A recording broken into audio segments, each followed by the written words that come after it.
Hey, Spuddies, Potato Big Whiskey here, and welcome back to Let's Play Age of Wonders 4 and the Giant King's new DLC. This is, of course, episode 3. If you haven't seen the previous episodes, well, probably should go watch them, but you can also chill here and have some fun. So we got to choose our research here. We could get Leyline Focus.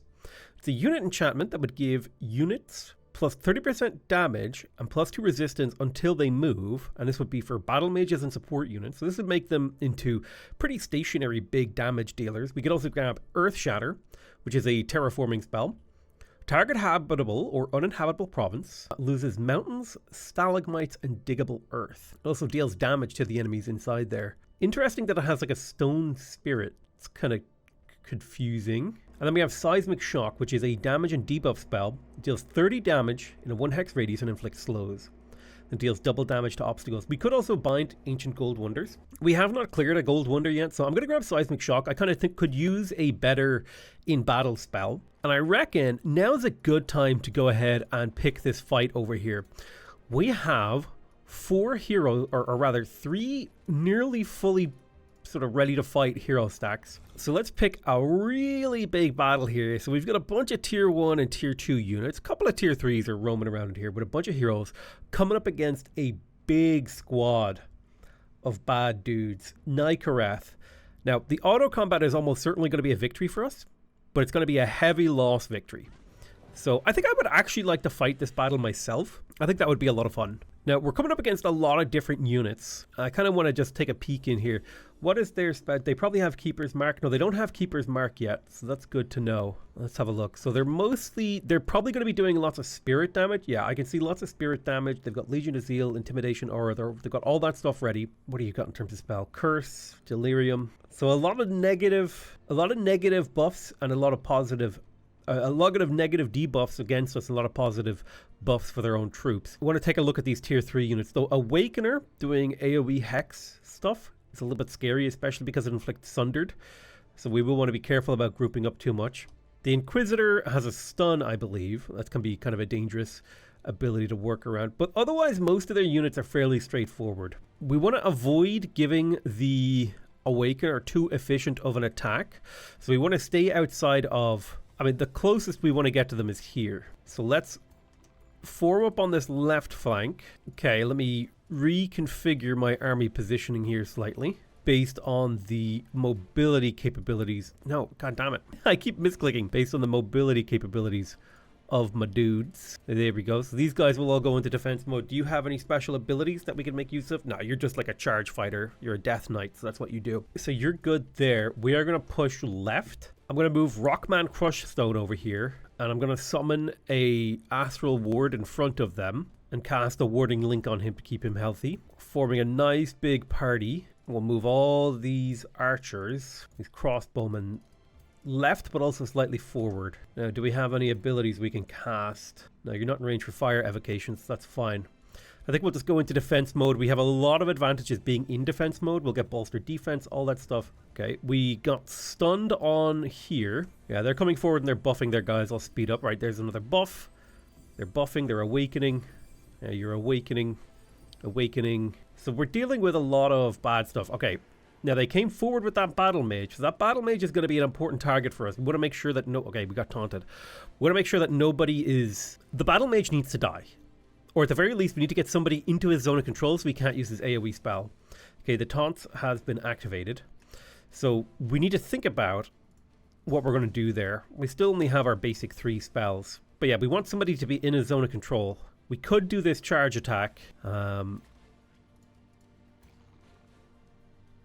If we fly out to here and do a charge strike, then bring you up. And if you taunt this, you will go into the defense mode, giving this guy even more defense, which is perfect. What does your overdraw shot on this guy look like? 29 damage, cancels his retaliation. That's perfect.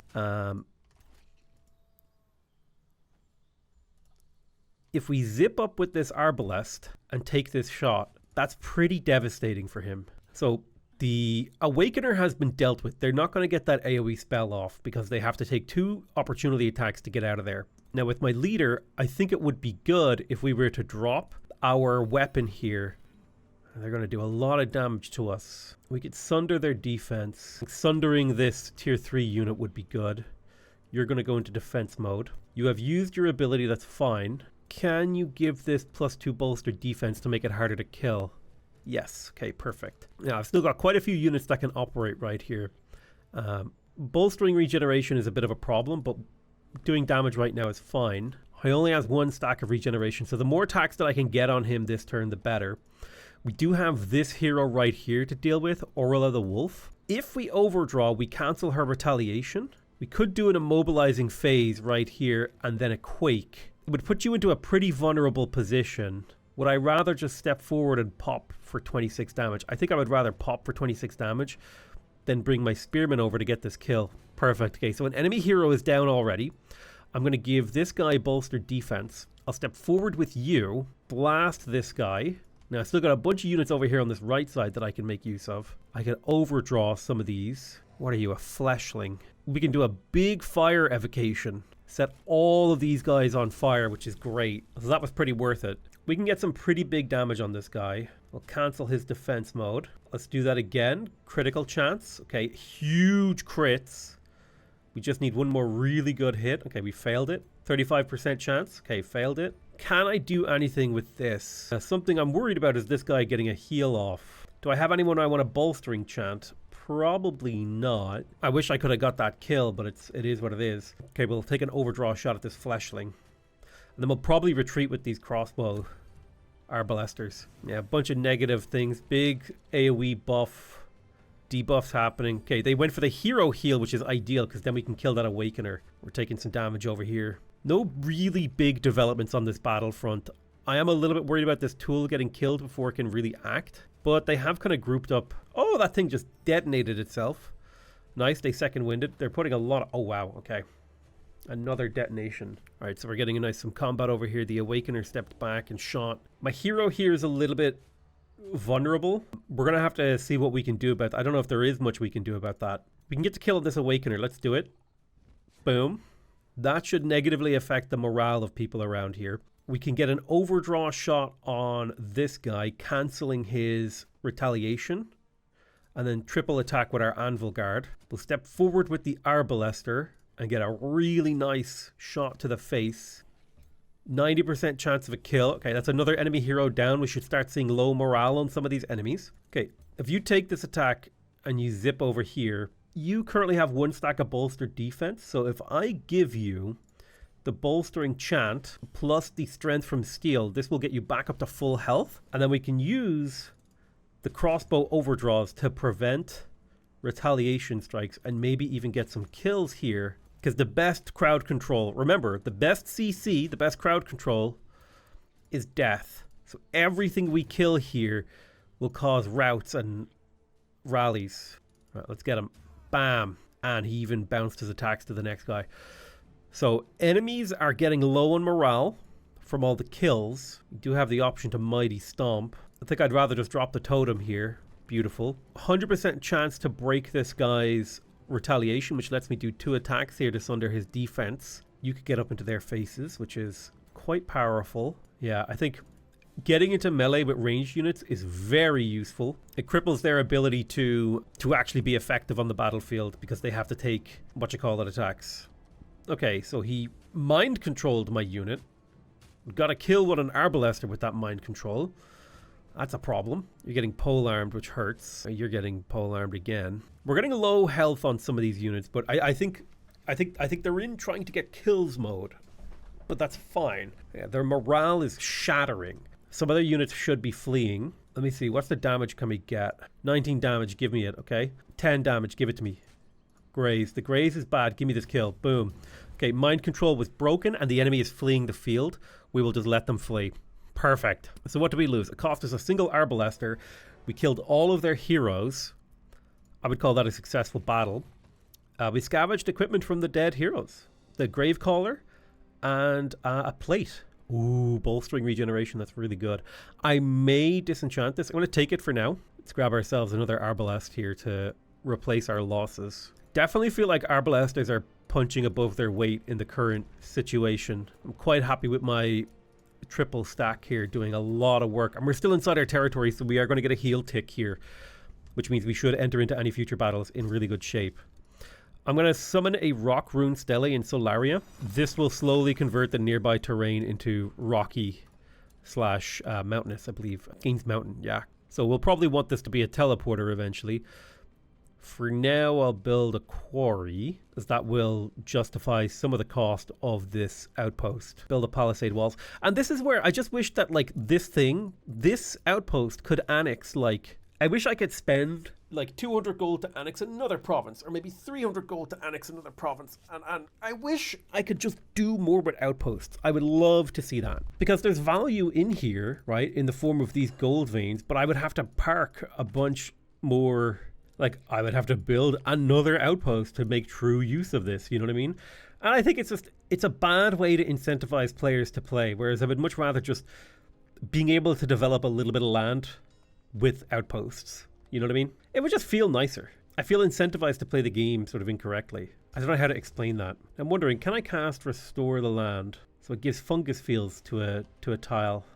Let me have a look here. What do you got? You have fungus fields. You have fungus fields. There's no fungus field here.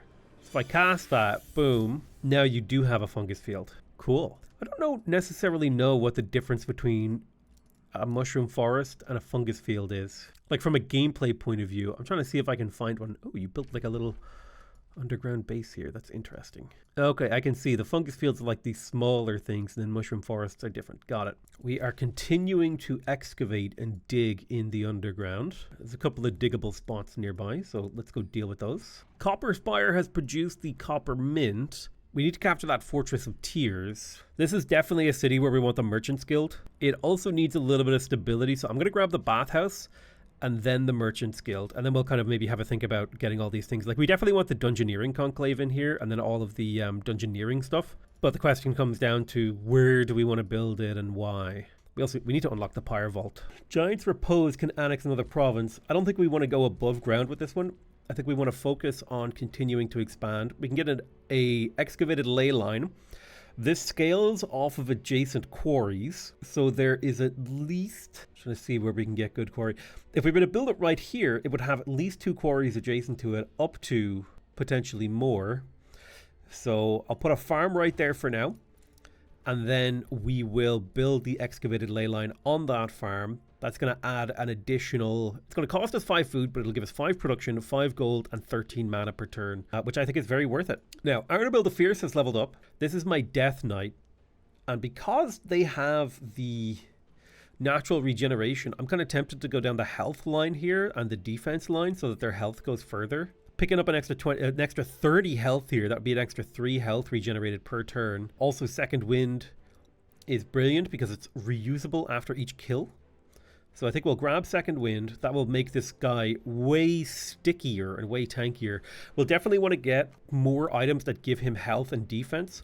So let's see if we can craft him like a pretty basic hat here. Head item will give him like a helmet with hit points, defense, and resistance. We don't care about anything else really. Yeah, in an ideal world, we would go heavy on the hit points and then like +2 of each defense chain maybe. But for now, I might make this actually a weaker item and go for the +1 defense, just to make it cheaper to forge. It's a hardy helm. New Empire development skills are available. So giving a free unit based on infestation defeations, getting knowledge for killing heroes. This is one of those really powerful ones, so I will grab that. We've collected the remains of some heroes. We could sell these remains. We would get their items. You don't have any items on you. So it's a question of, does the mana income outweigh the items? We won't get much for these guys, so there's no need to sell them right now. Think of holding on to them as like holding on to a resource, because we can sell them whenever we need to. So why sell them now? Oh, I had no idea we had a Contender's Ruins down here. That's actually kind of interesting. That is quite good. Okay, we found a mana node down in and around here. Let's prospect. 64 production, and then we will dig. Awesome. We excavated an area down here. We found a small creature cage. Yeah, I'll take it. We found a lesser stone spirit. We can make use of that. I will send it to probably Giant's Repose to be given future orders. Now the question is, do we want to go straight for Eos, or do we want to go liberate Pharos? I think we should go straight for Eos. So I'm going to move my troops that way. And we need to check. What do we have here? We have a research post. I wish there was like an easy way. Is there a way for me to like open legend? Yeah, I wish there was a way for me to easily tell what kind of special province improvements were being affecting my armies here. There is a way, but I don't know how. But we need to look out and see if there's a spelljammer there. My outpost has been built. Build a little work camp. We're almost ready to take on these giants. Let us continue to prospect. We built the Wizard's Tower Apex. Oh yeah, look at that big purple beam. I kind of wish it was the color of the Materium abilities, because that's what I've gone for. Beacons of Valor. We may as well build the Beacons of Valor and the Catapult Towers, because it just makes the city harder to siege. So I don't see a reason not to just quickly finish those up. Copper Spire can annex another province. We need at least 2 foresters to build an armory and at least 1 research post. We will be able to do some of that. I think it would be good for us to expand to the north. Let's grab that fish farm. Ah, look at that. We can recruit dragons. Now, these dragons will have Imperium upkeep, so that is something we need to keep in mind. Is there no Earth Dragon? Interesting. Nyson can annex a new province. This city is pretty constrained with the exception of up here. It would be nice to get a second water province so that we could build the fishmonger, because that is 15 food growth and would eventually lead to the Grand Wharf. For now, though, we're going to focus. Stoneforge can also annex a new province, and this one is, well, should be obvious in theory. We've got the Grand Wharf coming. This is definitely my research city. So we're going to grab the research post, but we want the research post on the water because it's 5 food, 5 research. The mana is great, but we want the, oh, look at that. Nautical research post income. It's got a fishing ground, so it's 20 food, 5 science. Perfect. That will allow us to get the fully built Arcane Institute. It'll take some time. The question is, do I actually want the Seafarers Guild? Or do I want to go all the way to the Scholars Guild? I might go for the Scholars Guild and actually not go for the Seafarers Guild. Something to think about. We've completed the Hardy Helm, and this was for our Lancer, who we want to give as much health and defenses as possible so that they can scale off of this natural regeneration. So there's the Hardy Helm. We are then going to craft them some leg armor. And we're going to follow the same pattern. Just some really basic greaves. I don't necessarily want to create any bounties, so we'll skip that. My domain has been invaded. I expect them to try to annex this. Not a huge amount we can do against that. My capital is still recruiting clay units. That's ideal. So I think one of our armies got hit by Burden of Guilt. We got the resistant greaves, so let's go ahead and give those to Arnable the Fierce. So you have your Scorching Lance, you have your defensive items, you have your nice Wyvern. So you're pretty defensive. You got 61% resistance and you do decent damage. You've got a regeneration ring. Maybe we should think about crafting her some equipment. Let's have a look here. Miscellaneous. What sort of infusions do we have for wands? Magic Missile, heal. Heal's not bad for a unit that's focused on defense. What other ones do we have? Let's see. Casting points, True Sight. Rune of Command, Rock. Would give all non-hero units plus 10% damage. That's really good, actually. Berserk and Steadfast is quite useful too. So this could be the Strengthening Conch of Rage. I like the look of this dice and then making it the Rune of Command Rock. I kind of like this. I think it's kind of funny. So we'll have a Strengthening Artifact here. The dice. You roll the dice, you get plus 10% damage. That's how that works. So I'll forge this for him. That should be an instant forge. So there's your Strengthening Artifact. Wait, no, that's the wrong hero, actually. We're looking for Arnable. Here's your Strengthening. That's plus 10% damage. Some kind of Magic Missile Wand would not be terrible for you, actually. We'll think about it. All right, we're up here. We're excavating. And we're about ready to put Eos under siege. We're about ready to go for this iron deposit. I'll probably go for it next turn. So we recruited 4 clay units. 2 Arbalists, a defender, and a charger. So who would I add to that to kind of round out that army? We could add a rock giant. I do think a rock giant would round out that army quite well. So we'll grab ourselves a rock giant. It looks like they're coming down here to try and put a siege on our Solaria. So we can pump a little bit of gold in here to make it harder to do that. We'll grab archer battlements. We'll hurry that production. We'll start the caltrop stash and we'll start pumping arbalests. We found an iron deposit over here. Don't really see much in the way of excavatable. All right, where can I get you to? A lot of stuff up here. Why don't you head over there? Okay, let's start the siege. We are going to add a harass of the defenders. We've got 3 turns until the breach. We're dealing with ballista towers, stone walls, caltrop stash. I don't think necessarily much of that matters, so we'll just do a raiding party. I'm okay with putting this under siege for 3 turns. You're ready to annex this. We will grab ourselves the gold mine here, and I'm hoping for an easy auto-resolve. Come on, give me an easy auto-resolve. Beautiful. Go ahead and take those rewards. So where do I want to bring you next? I think you need to be coming down and doing some of the sort of, for lack of a better word, admin work that my empire has been lacking, in the form of clearing out some of these bronze ancient wonders and maybe even some of the silver ones once you have tier 3 units with like a little bit of stats. Okay, go ahead and prospect right there for me. You can cross the ocean for me. How does this guy? He's probably not going to give us open borders, but that's not important. Giants Repose, built a Beacon of Valor. Now we could get the Materium Amplifier lens, so our Materium spells would do more damage and also inflict more sundered defense. So I will grab the Amplifier lens. Actually, I'm going to hold off on that because I'm going to produce merchandise for a couple of turns because we don't have much mana. We got the bathhouse in Copper Spire. Solaria built the growth building, which is brilliant. I would love to save up to be able to start getting teleporters. I also like the idea of getting farms, giving food. I also like the idea of saving up for martial ancestry. There's a lot of things I would like to do, so I'm not wanting to spend my money just yet. Yeah, let's make some palisade walls in here. I'm not actually at war with these guys, so I'm not going to accept this bounty. I'm going to go ahead and decline it. Yeah, Solaria is under siege.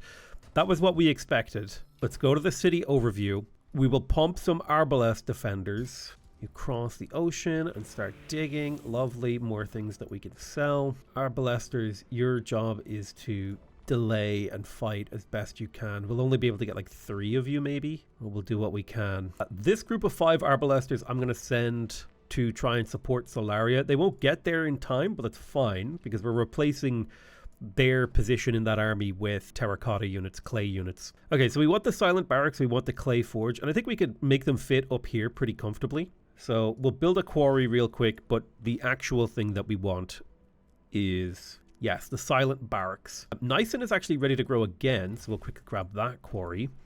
And then we should be able to place the clay forge here. And that's all the dungeon-y stuff. I think we're missing the one that produces gold, the underground vault. So that will be what we work on next. But we're looking great here. It's not perfect. It's definitely not perfect, but I love the way the underground looks.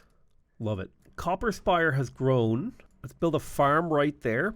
And then we'll start with the Dungeoneering Conclave on that farm, I think. I might even bump that to the top of the queue so that we can start turning this into a proper underground dungeon city, as that is one of our key benefits. I really want to excavate this and figure out what's going on in the Ward of Fates down there. We got our Rock Giant.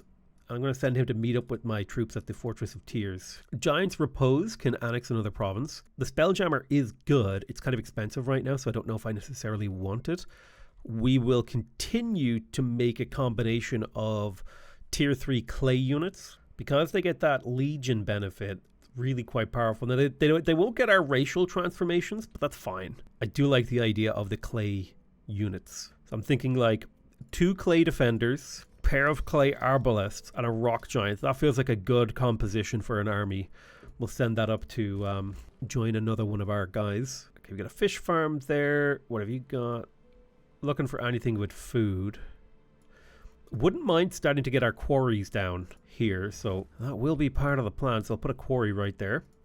Solaria is under siege. Yes, I'm well aware. I'm in the process, okay? Okay, we managed to get 3 arbalests in this city to mount a basic defense. I'll use this rock giant to create a road. I love this dead dragon horde. I also love the way his little bony fingers go out into the water.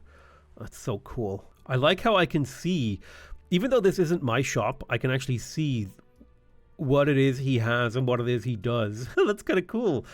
He has like 4 heroes with him. He's got like the goat people. So there's Seismic Shock. That is going to be really useful. Now Blossom of Life would give us an AoE heal, which is not a terrible spell. The Lesser Stone Spirit, I don't necessarily know if we need that. Awakened Tools is pretty good. It's a permanent production and draft bonus. Blossom of Life would be a really nice heal spell. It does allow our troops to regenerate, 18 health per turn. And it's a 2 hex radius spell. 18 health per turn times 3 is like just shy of 60 health. It's like 54 health. That's a lot.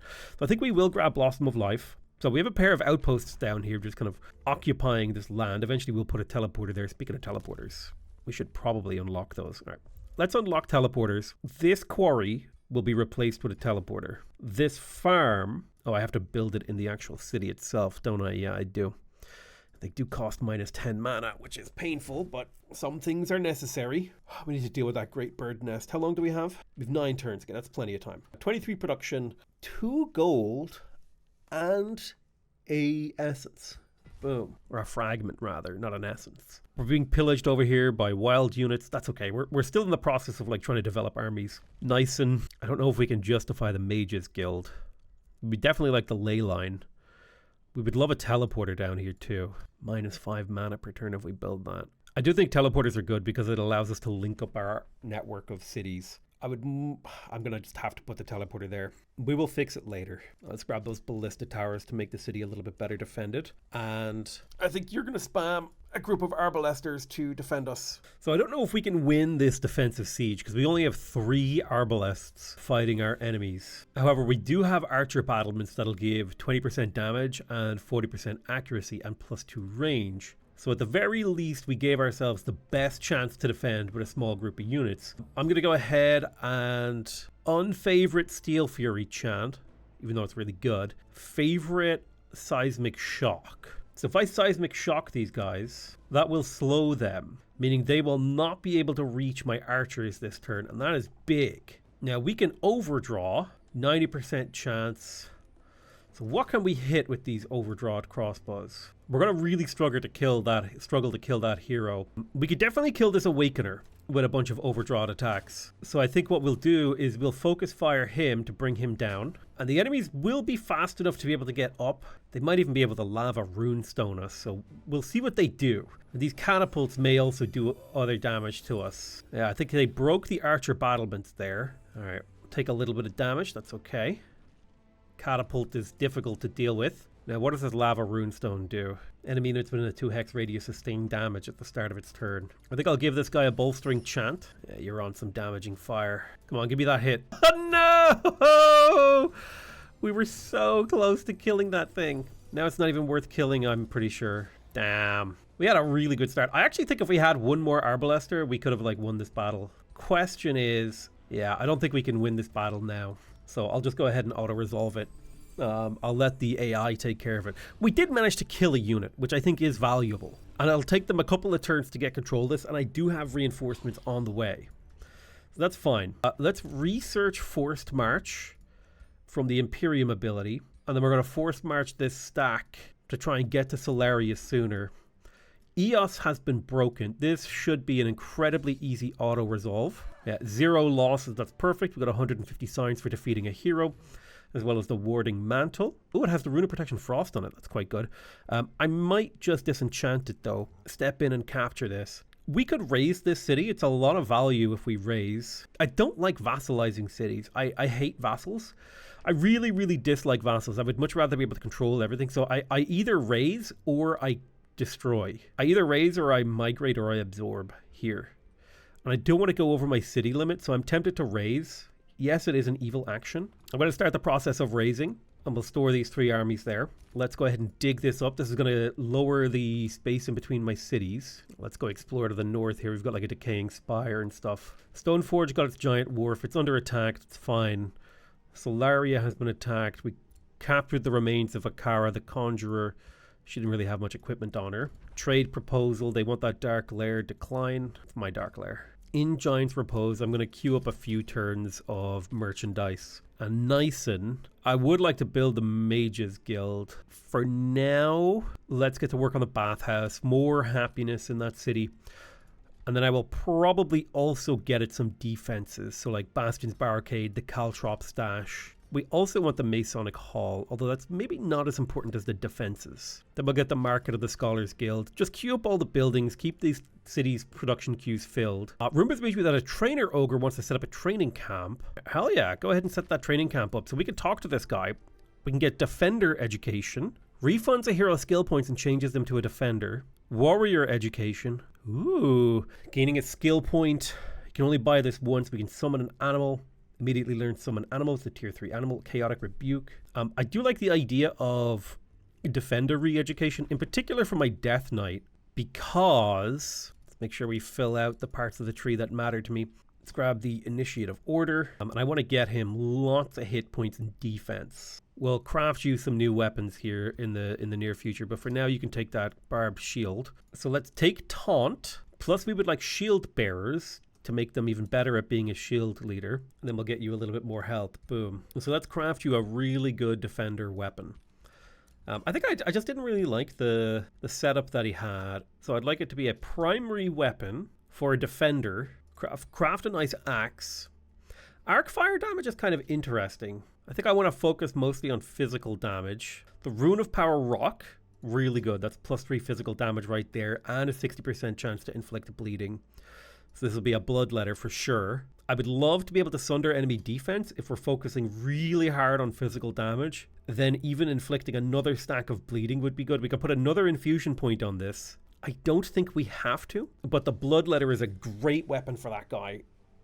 It's up to 60 damage per turn with 2, I believe it should have 2 chances to inflict bleeding. I don't know if that stacks. If it doesn't stack, I'm sad. But it will also have sundered defense, so lots of physical damage stacked onto that guy. We could force march again to get to Solaria and recapture it, and we did. Now these guys are going to be wounded for a while, but we recaptured the city, and we'll start the production of some caltrop stashes. Let's recruit 2 more arbalests. I think arbalests are really, really good because of their ability to focus fire. They're really good, what I consider to be bomb units. And what I mean by that is you basically, you drop them on an enemy and do, like, they're really efficient at dealing damage. That's what a bomb unit is. They're not designed to survive the battle. It's a little suicidal. So you finished researching Blossom of Life. I'm going to get started on Earth Shatter. Copper Spire got its Merchant's Guild. That's big. Lots of money coming in through here now. It also got its Dungeoneering Conclave. I would love to start getting all my Dungeoneering stuff down here. I'm going to get myself another Forester. We'd love to get all of these unique things. In particular, the Underground Vault would be excellent. I'd also love to get a teleporter. It's just going to cost me a lot to buy that teleporter right now. So I'm going to hold off.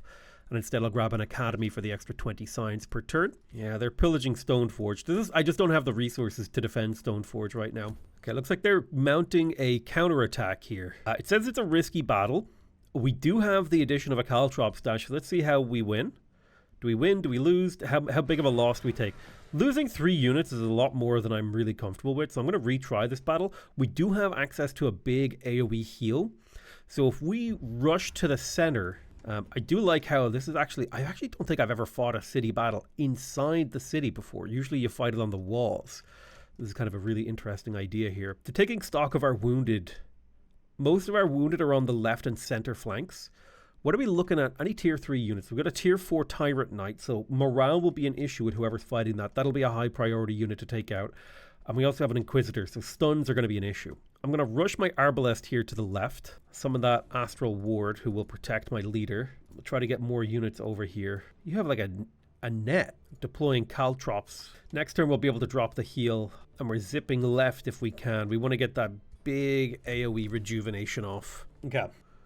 So Blossom of Life. I could hit a huge chunk of my army here. But before we do that, can we get our troops into a bigger blob? I think the answer is yes.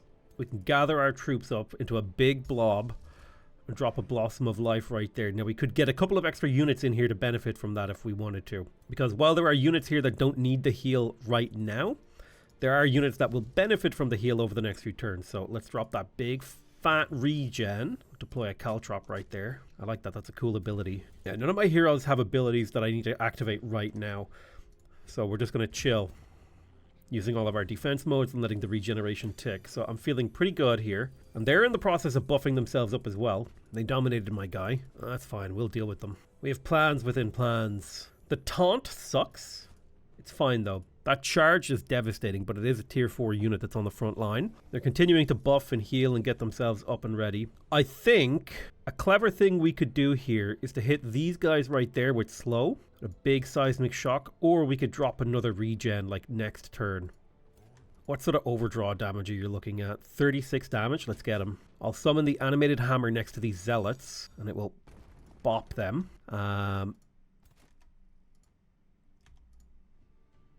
We can step you forward. You could hit this Tyrant Knight for a lot of damage. Can we get an overdraw on him to cancel his retaliation? Step you forward. Steel Blast him. Yeah, we definitely want to get this guy into a bad situation. 75% chance. Okay, just a graze. We could Rock Blast him, but that wouldn't get the kill. Come on, give me that. All right, perfect. They don't get a mind control. They don't get a second mind control, and morale hits high. You do not have a counterattack anymore, so that's big damage. Critical hit on the Inquisitor. I don't love the positioning of this Steel Shaper, nor this positioning. I would love to kill this guy. I think we drop a Seismic Shock here to delay these guys getting into the battle, so they're slowed, and they will have a hard time getting into the battle, meaning we get a defeat in detail, hopefully, by winning on a small scale. You come up here in defensive mode. Okay, we've got a defensive line over here on the left side. You're a little bit hurt, Stone Spirit. You could kill this guy, but you'd be really vulnerable. I think it's a fair trade. It's a tier 4 for a tier 3. I'll take that deal. Morale is now high. Shoot him with the crossbow. Okay, Little Graze will take it. Otherwise, that's all of our units having acted. We have maybe one more spell in our army. That's it. Big hit. Ouch. Now, I was expecting this damage, but you're not completely vulnerable, so it's not an instant death. And the defensive level that we're able to manage here is pretty good. So far as I'm concerned, we haven't actually lost a unit yet. This guy is mind controlled, but we haven't actually lost a unit. And we have options. Yeah, he is coming in here and he's going to detonate himself, which sucks. And so is this guy going to do that, opening up the battlefield a little bit. Oof. Yeah, so this hero's a little bit out there, but that's okay. We got a lot of Arbalists who can focus fire down enemies one at a time. And my poor weapon. God, I love these weapons. They're so good at tanking hits. Let's speed up this battle camera a little bit. All right, yeah, you're still taunted, so you're acting of your own accord. I don't have enough casting points to hit a Steel Fury chant. It would have been not a terrible time to do that. How many stacks of bolstered defense do you have? You don't have many. I could give you bolstered defense and then hit you with a heal, which is not terrible. I could run up and pop these guys. I think dropping a burning on these guys is good. Nice critical hit, AoE damage. I'm going to get you to overdraw this guy, and then both of them should be able to step and kill him. Boom. So that's an enemy dealt with. Morale should be dipping across some of their units. Very important that we strike you. Above all else, we need to kill this guy to get our mind control back. You can't quite get that kill. Unless I Rock Blast, then you can get that kill. And that changes things. Because now this guy wakes up, he can throw a Caltrop on this guy and then defend. Boom. Boom. Okay, we're looking a lot better now. Pop. Pop. All right, I'm pretty happy with this. I may still lose a unit here on the right side. There is a kind of really interesting teleport and detonate here. Now, I'd be scared of this Halberdier. You can get a pretty good overdraw on his back. I don't know if I want to send you in deep. You do enter a defense mode, but I'd be scared. You can drop the rock on this guy. Oh, yeah. Take that kill. I mean, if you jump in here, you could slap him for 22, or you could do your Earthquake and go into a defense mode, immobilizing with a big AoE crit. You could taunt with 35% chance to cancel his retaliation. Okay, I was hoping that I could cancel this so I could get a clean strike on him. Didn't work. We'll shoot the Zealot. We'll get into position.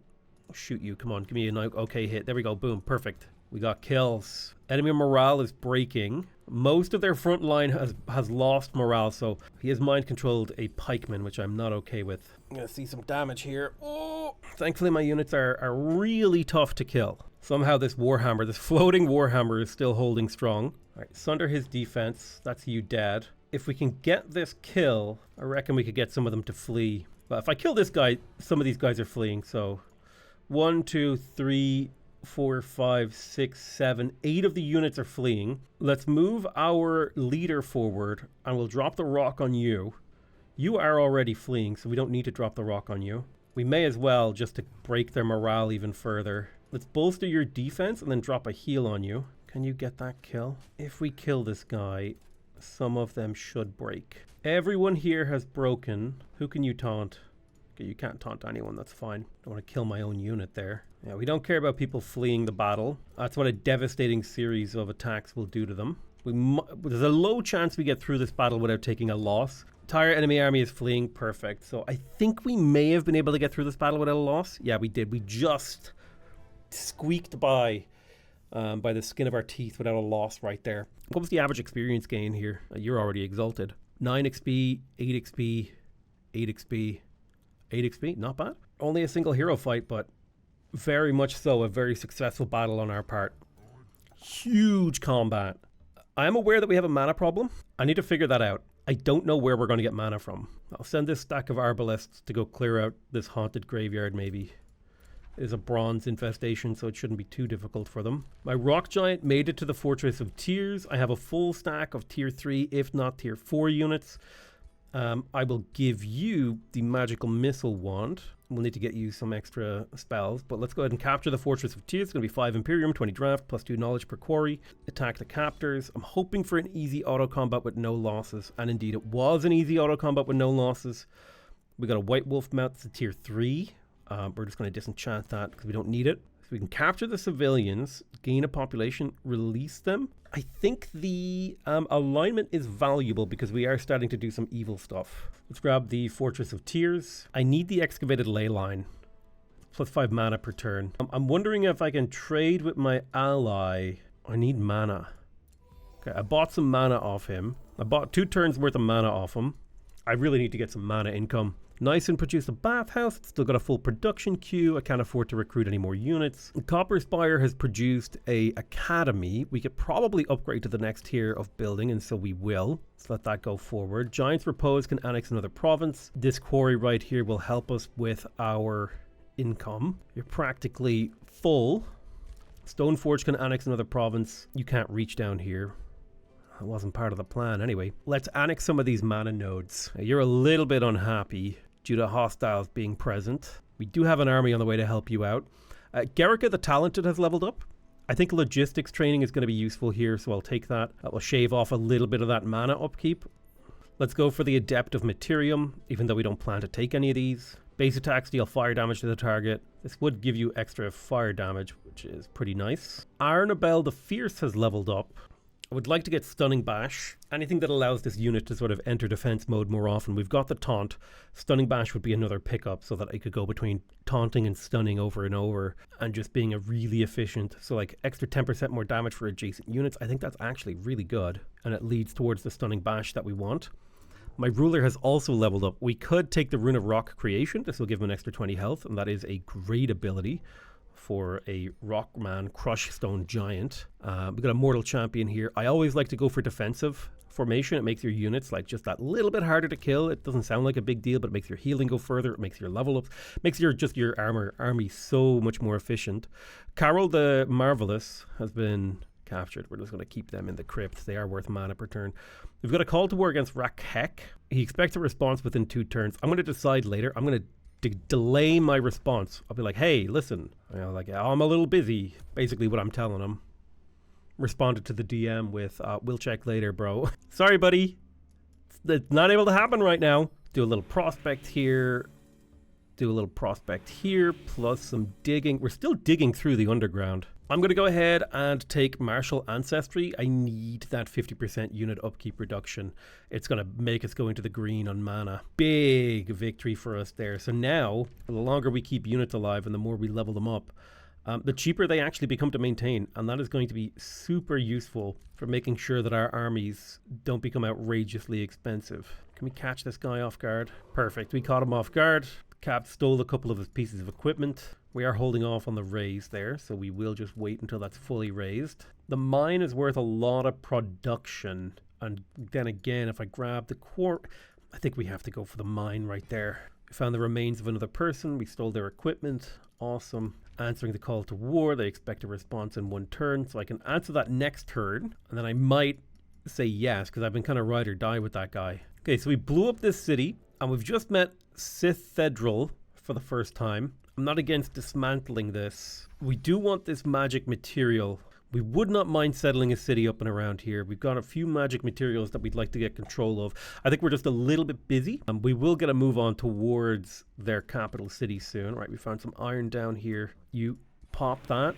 We found a Death Beetle mount. We don't care about those. Mounts are not particularly important for us. We did finish crafting a heavy bloodletter. Now, this was for our defender, Arnabel the Fierce. So I'll give you the heavy bloodletter. That's a fantastic weapon. You're looking at 26 damage per hit with, it looks like maybe only 1 stack of bleeding. So you probably don't need to stack bleed on that. We definitely want to make a version of the barbed shield.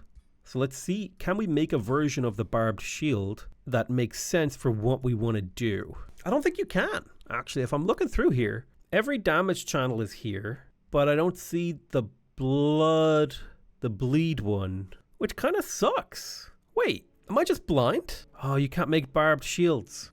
All right, let's go deal with this invader. Oh, that's a high risk. Oh, those are krakens. Jesus. All right, let me grab this guy here. All right, I'm going to let these gentle giants be gone. I love the good alignment. Having high alignment is pretty useful. Accurate mask, we'll go ahead and disenchant that.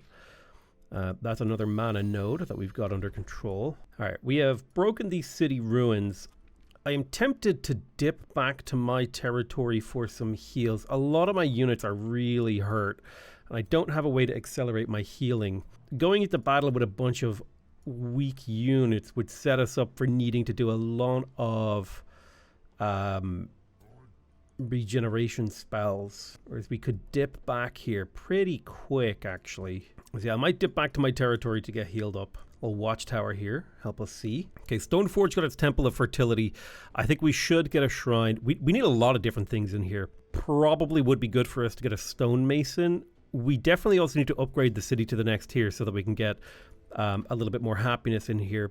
Solera got a caltrop stash. How long until our next hero? We could boost this along and get a hero to govern. So yeah, we definitely want that shrine. We need more mana. Mana is definitely the thing that we are struggling the most with. I will summon a rock rune stele, go underground. And I think if I plant it here, yeah, right there, it should spread stalagmites pretty much everywhere where it isn't. And we have special benefits for stalagmites, if I recall correctly. Okay, I have to answer this right now, and I don't want to decline this, so I'm going to go ahead and accept. I will get plus 10 global income. War with Nykereth, we accepted a call to war, that's good. We discovered the giant steps.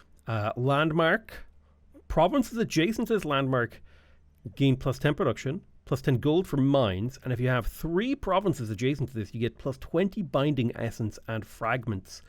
Ooh. That's really cool. All right, we're going to fight this battle manually. Now, we are at sea, which has some downsides for our land-based unit. And I think some of our spells won't function as we would normally like them to. And these guys are not as strong as they would normally want to be. The Tide Spirits aren't so bad because it's the Wind Ragers that we need to be worried about. Tide Spirits aren't too terrifying. So we're going to form a block of units on the front line here. Let's see what these independents do. We can do a seismic slow on them. So they're all slowed. They won't be able to get closer. Immune to bleeding. Now we have to be careful about how we step forward here because we don't want to get into their attack range. So we want to avoid being adjacent to this tile. You can get that attack off, as can you. You can get to here. Okay, I repositioned my army.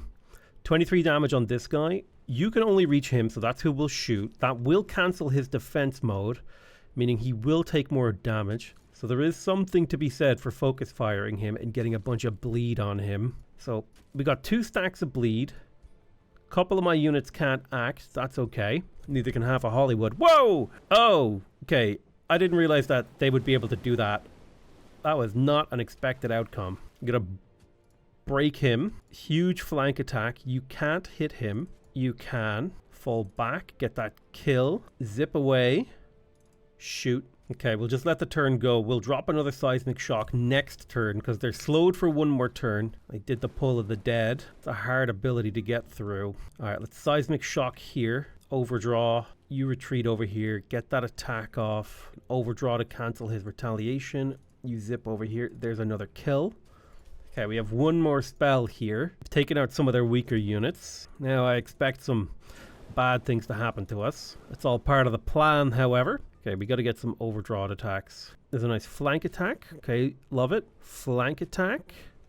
Can we drop the rock? We can, and get you to here. Can you get that kill? There we go. All right, if we could kill 1 more unit, we've whittled these guys down, even if we have a bad turn. Oh, that was bad. Tentacle Vortex is just devastating, dude. I mean, what do you do against the Tentacle Vortex? You know what I mean? It's hard to deal with the Tentacle Vortex. We did kill 3 of their units. with a gang of these crappy kind of chaff, which has made this more defendable. And also, those were units that were using up a lot of our income that we can transition into sort of higher tech, better units. And I've got another stack of Arbalesters heading down there too. So I'm not even that mad about it. All right, we found a Tide Spirit. We're treating with these armies to get them healed up. I hesitate to call it a retreat. We're really just backing up a bit to get some healing in. And we're still getting some good prospects. We did finish Earth Shatter, which is a terraforming spell. I'm kind of interested. Can I cast that? Oh, cancel that. That's not what I wanted to do. Can I cast this on these uninhabitable areas to make them habitable? I do think it would be nice to get the Armory and Copper Spire. That would give all of our units extra ranks. And the Grand Wharf would be good to get too. So we'll grab both of those and we'll give the city a little bit of time. Solaria has produced a shrine that's fantastic. Let's grab the library and the Arcane Institute to keep boosting this city up.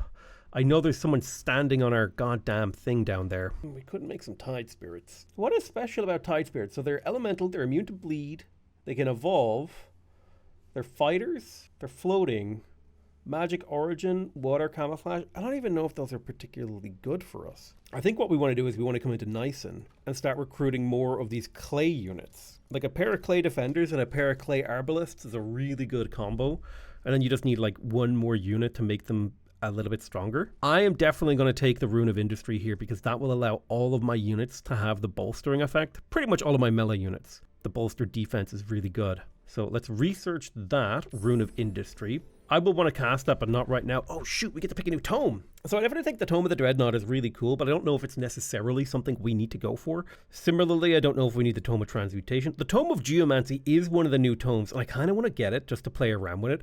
We've got the Hall of Geomantic Resonance, Geomantic Crystallization. It's a major racial transformation. My units become elemental, so we become immune to bleed. There's kind of something interesting about that. But then again, I don't know if this really fits in with the theme of our build. We haven't really been doing elemental stuff. As cool as that is, maybe something else would be better. The Tome of Winds would give all of our units +1 range, and we would get access to the Zephyr Archer and the Wind Rager. Wind Ragers are super, super powerful tier 2 units. The Tome of the Construct would actually combo extremely well with the build that we have because we're going for those tier 3 clay units. We would also get access to the Bronze Golem with tier 4 polearm unit, which would work really well with our constructs. Compounding defense is very strong for our shield units and our polearm units. Linked Mines, it's a minor racial transformation. We would get Scrying Eye, we become immune to flanking. Cascading Command Defend is quite a powerful spell, makes all of your units go into defense mode. I am a faction that benefits a lot from defense mode because my units they have the Resilient, I can't remember what the thing is, but it gives them extra benefits from being in defense mode. It doubles the power of defense mode. So I do think the Tome of the Construct is the way to go here. I think that fits with our build the best. And it is a hybrid tome, which is quite nice. Compounding defense is cool. Plus with defense and resistance, I want all three of these, but I think if I had to choose which one is more important, I will lock defense and go for compounding defense because we need that linked mind stuff. Phantasmal Ritual has been cast upon me. My units take damage and lose status resistance. Oof. And we don't want to make any bounties. We're being pillaged. Yeah, that's fine. Yeah, I understand we're in the process of being pillaged. I think I'm going to dismantle my elementals here. I have a couple of them hanging around, but they're really just eating up mana, and I don't have a place for them in my armies, and I want that 16 mana per turn that they're slurping up back. There's nothing really to dig down here. There is some lava. I'm going to go for advanced logistics. I want my roads to cost less movement points. I think that's actually a really important skill. Lets your units move around the map a little bit easier inside your own territory. In particular, we've got a mana node here that we got to clear. Take them out. Quick auto resolve will do the trick. We gain some mana and a wand of poison darts. It's not a bad one. We'll take that. Definitely some things we want to think about capturing up here. Now let's see if we can't get into our domain. Boom, we're in. So we're going to get that huge regen tick. Yeah, the extra logistics really makes a difference in getting around your empire. And one of your goals should be to try to make the map as small as possible for yourself. Higher movement speed and better teleporters, all that stuff. That's really going to help you get around the map easier. Excavate right there. Love it. You got a Masonic Hall. Perfect. Library is done. Tier 2 town is completed in Stoneforge. That's going to extend our range. Let's grab a quarry over here. We want to get our things like the builder's quarters, the central quarry, possibly even the Giants Forum. I'm going to put a Workers Construct Nexus here because it scales off of adjacency, and it's really, really good. So we'll pop that right there. I'm also going to get myself a Giant Forum. That's another 10 production. I'm going to put it right here. And adjacent to that, I will get my builder's quarters. That will keep the city busy for a little while. Ooh, you're actually really unhappy. Let's grab our tavern and bathhouse. We're even going to push, well, I don't think we can afford to push those to the front. We can put the central quarry to the front and try to get our production up, but we're at minus 43% or minus 43 stability here, which is a tough thing to overcome. I have an Earth Shatter, and I want to see, can I, so I don't think you can Earth Shatter. So like if I Earth Shatter this, what happens? It looks like it revealed something. Oh, it created a tier 3 stone spirit. I just turned a mountain into a stone spirit. That is really interesting. So I can terraform now. That's kind of neat. I just turned this uninhabitable thing into a habitable. Oh, that's kind of neat. Now, does restore the land work here? Loses chasm swamp. All right, let's have a look. Can I get rid of lava? Not a valid province. Okay. Need to block them from that. Let's cancel this. We'll cast the Rune of Industry. We're going to need that one. Well, you're costing me 24 mana per turn, and while you're not a terrible unit, I don't necessarily want elemental, so I'm going to go ahead and delete you. I've got a recruiting governor. I think I would like some kind of farming governor. Well, a trollkin governor is kind of neat. You can recruit swamp trolls later on. Now, an agricultural governor. That's the kind of thing that we would look for here. Plus, he's a ritualist. I don't actually have a ritualist inside my empire just right now. But this would allow me to grow that city really fast. And it is an above ground city. So let's go ahead and recruit you. We're going to make you the governor of Solarea, rather. So you'll be the agricultural governor. Boom. And that's because these Rainbow Rapids want a lot of farms. Restore the land is also going to be cast because we need to switch some of these to farms. I was falsely denounced. I forgot about claiming the all-seeing stone. Whoops. I might be able to deal with that actually, because I think this army just spawned and I might be able to get over there to clear it really fast. All right, quick, auto combat, do it.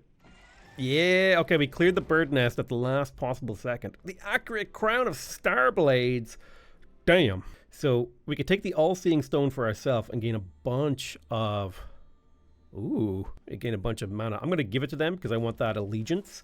Speaking of allegiance, I should be able to talk to them again and say like, yo, give me another quest, dude. So here's a 28 allegiance quest. I'll take it. They want me to destroy a ritual circle. Where is that ritual circle? Oh man, okay. This is probably a gold infestation. No, it's silver again. Okay. All right, the terracotta army over here that I have is ready. I think I need to... Okay, you could still keep expanding. The real question is, where do we expand? Oh, look at that. Look at that nice mine right there. Yes, give me that. Am I going to build another city over here just to get access to the Firehearth Foundry? Or am I just going to put a... I was actually just working on a bit of feedback for the developers. And basically what it boils down to is, right, if you look at this area, right, this is prime location for a city. But, like, I need to have 800 Imperium to increase the city cap by 1, or else I'll take a 25% penalty to all of my yields. And then I need another 200 Imperium to actually settle the city. And so I'm like, okay, well, I'll just exploit this terrain with an outpost. And I'm like, well, I can only annex one tile. So do I annex the Firehearth Foundry? Do I annex the magic material? Do I place an outpost here, annex the Firehearth Foundry, place an outpost here, annex the focus crystal? And then do I need to have another outpost then so I can actually get a teleporter in this area so I can defend it? And so it's like, if I could do all of that within the range of a single outpost, it would just feel so much better. It's one of the things with the game that I've actually had a problem with since launch. And I wouldn't say that it's a deal breaker. It's one of those things where like, it'd be nice.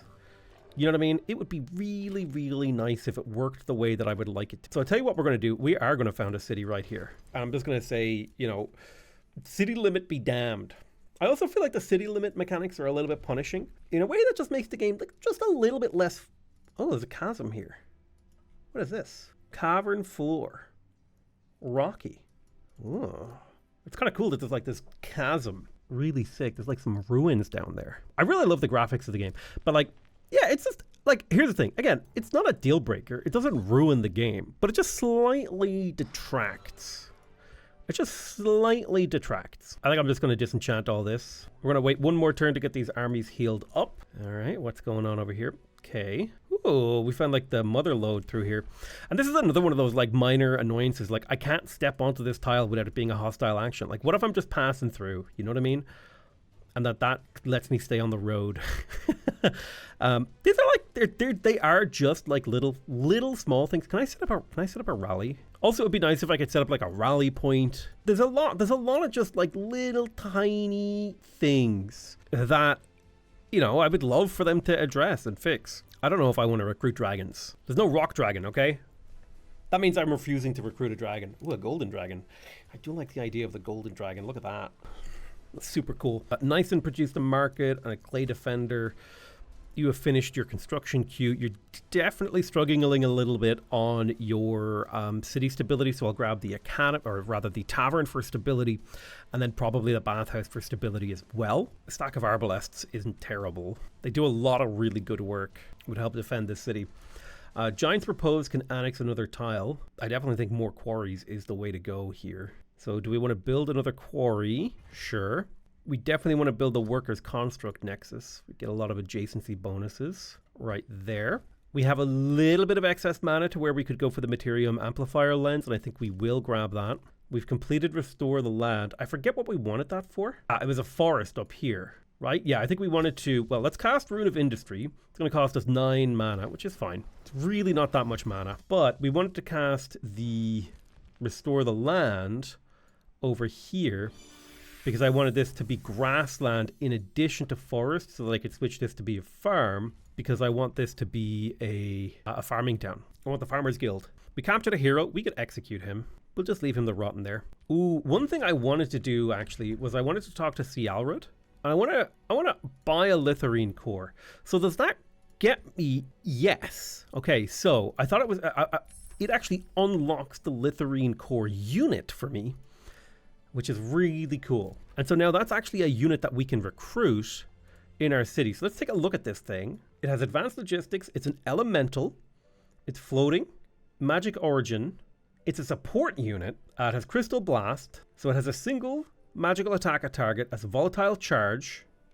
So on expiration, so after 2 turns, this unit will detonate, doing extra damage. It has core link, so it will transfer damage to itself with a reduction. Defense mode warding, so it provides resistance to nearby allies. Crystal reflection. Non-melee attacks are reflected at the attacker for 20% of the damage. Oh. And it has natural regeneration. Ah. That's kind of cool. I like the Litharine core as a support unit. Like, what if I had some bastions backed up by Litharine cores? You know what I mean? Or clay defenders. That is kind of an interesting idea. Okay, our army stack is under attack. Let's go ahead and auto-combat that. We took no losses. Perfect. Day 73 dawns. This is a ritualist hero. I'm going to go ahead and reset his skills. I'm a big fan of these Mortal Champion buffs. These 5 are like the ones I usually go for. Now, what kind of guy do I want you to be? I kind of wish I missed some of the abilities that heroes could get based on the books that you had unlocked. Critical hit chance would be kind of cool. I might go for Initiative Materium. Initiative Nature kind of also feels interesting because it makes the army have plus 10 hit points, which is kind of cool. I think I'd like to gain Restore on this guy. So let's grab that ability right there. So now he's a healer, proper healer. We'll pop back inside our territory for a turn just to heal up. And I'm going to grab Natural Recovery for the extra plus 15 health restore inside our territory. That'll mean that we basically hit full health inside our territory pretty quickly. And then we're going to come down here and hopefully auto-combat away these Krakens. I'll accept 2 losses. And I'll recruit an extra pair of arbalists to refill that army. Stoneforge can now start getting repairs. Let's build the work camp and the palisade walls here before we start clearing stuff out. Ooh, okay, we found another tunnel. Okay, I think it's time to push for Flame Wall. Our armies have been healed up to full. Let's make a new ritualist staff for our guy. I think physical damage is fine. Having a heal is pretty good. Magic missile. I think we'll grab the extra heal. I do like the Rune of Power Rock. That's really cool, so I'd like to add that to it. That means his abilities... Oh, I wanted you to do physical damage. Oh, you can't do physical damage with these. Well, then do we want to do the Rune of Rock on this? Yes. So we can go for support strengthened. I do like the bolstered defense. +1 range is less important. We already have bleed, so we don't need that. Inflicting sundered defense with your attacks, that's a really good support ability in my opinion. And also, okay, I think we've used up too many points here. But I was hoping to bolster the defense of people who I heal. But I'm going to have to choose. I don't know if this heal is as important. I think I would rather... Actually, you know what? I think Strengthened might be better. Maybe we'll go with Strengthened. So your support abilities will strengthen your friends. This will be a Sundering Bloodletter, has 6 infusion points. We could inflict Burning instead of the other one. I like the Rune of Rock, though. I like inflicting Sundered defense and supporting our allies. Now, then again, bolstering the defense of allies would actually work really well in conjunction with the support unit that does the thing, the heals. Steel Shaper. I kind of wish we could do... You know what? I'm going to make you an Arcfire guy. I've changed my mind. You're going to be like my Litherite leader. I would love to inflict Sundered Defense and Sundered Resistance. I don't have an Astral Dew, though. Maybe I'll hold off on making him a weapon. I don't feel ready to do it then. I want more stuff unlocked. Nyson is running into some of the last places that it'll be able to annex underground, I think. We definitely want the Underground Vault. So I'll build the Underground Vault right there. I'll do the excavated ley line right there. And then on the surface, we'll do a bountiful field. The worker construct nexus will come down the line. Oh, my poor little scout. He got caught and wasn't able to escape. All right, can we take on this ritual circle? Hopefully without any losses. Looks like we managed it. Perfect.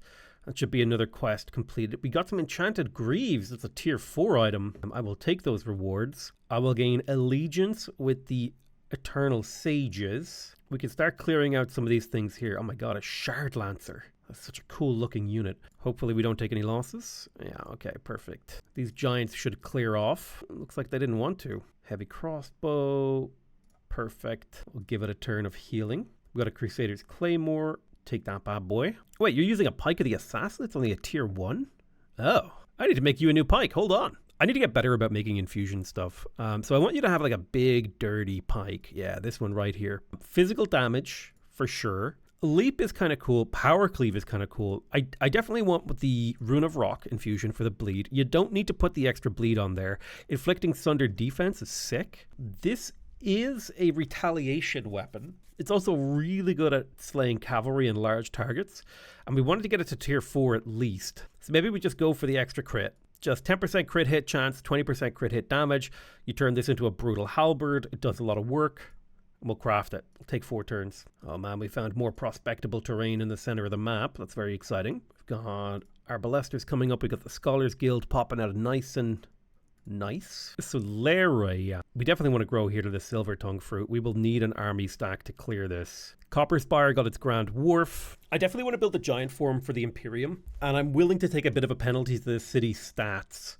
So we'll get the giant form right there on that woodcutter. Then I would really like things like the things that scale off dungeoneering, right? So you've got the Underground Vault. That's a great pickup. Then you've got the Clay Forge. That's a great pickup right there. And the Silent Barracks would be great too. Beyond that, I think we chill for now, as much as I want to build all these other things because they do scale really well because of the way my empire works. And then we'll build the Catapult Towers and the Beacons of Valor, so this place is heavily defended. One of my heroes has leveled up. This is Shrew the Poison Monger. I do like the idea of a stronger heal. I mean, empowered restoration. Being able to resurrect units is one of the most powerful things you can do because it basically undoes a lot of enemy work. But I do think going down this right side here where you bolster the resistance, has reduced cooldown and leaves an action point after use, allows you to do some really efficient stuff. So I'm going to stick to the right side of this restore tree. Asa the Illustrious has leveled up. So we went with Sundering Evocation.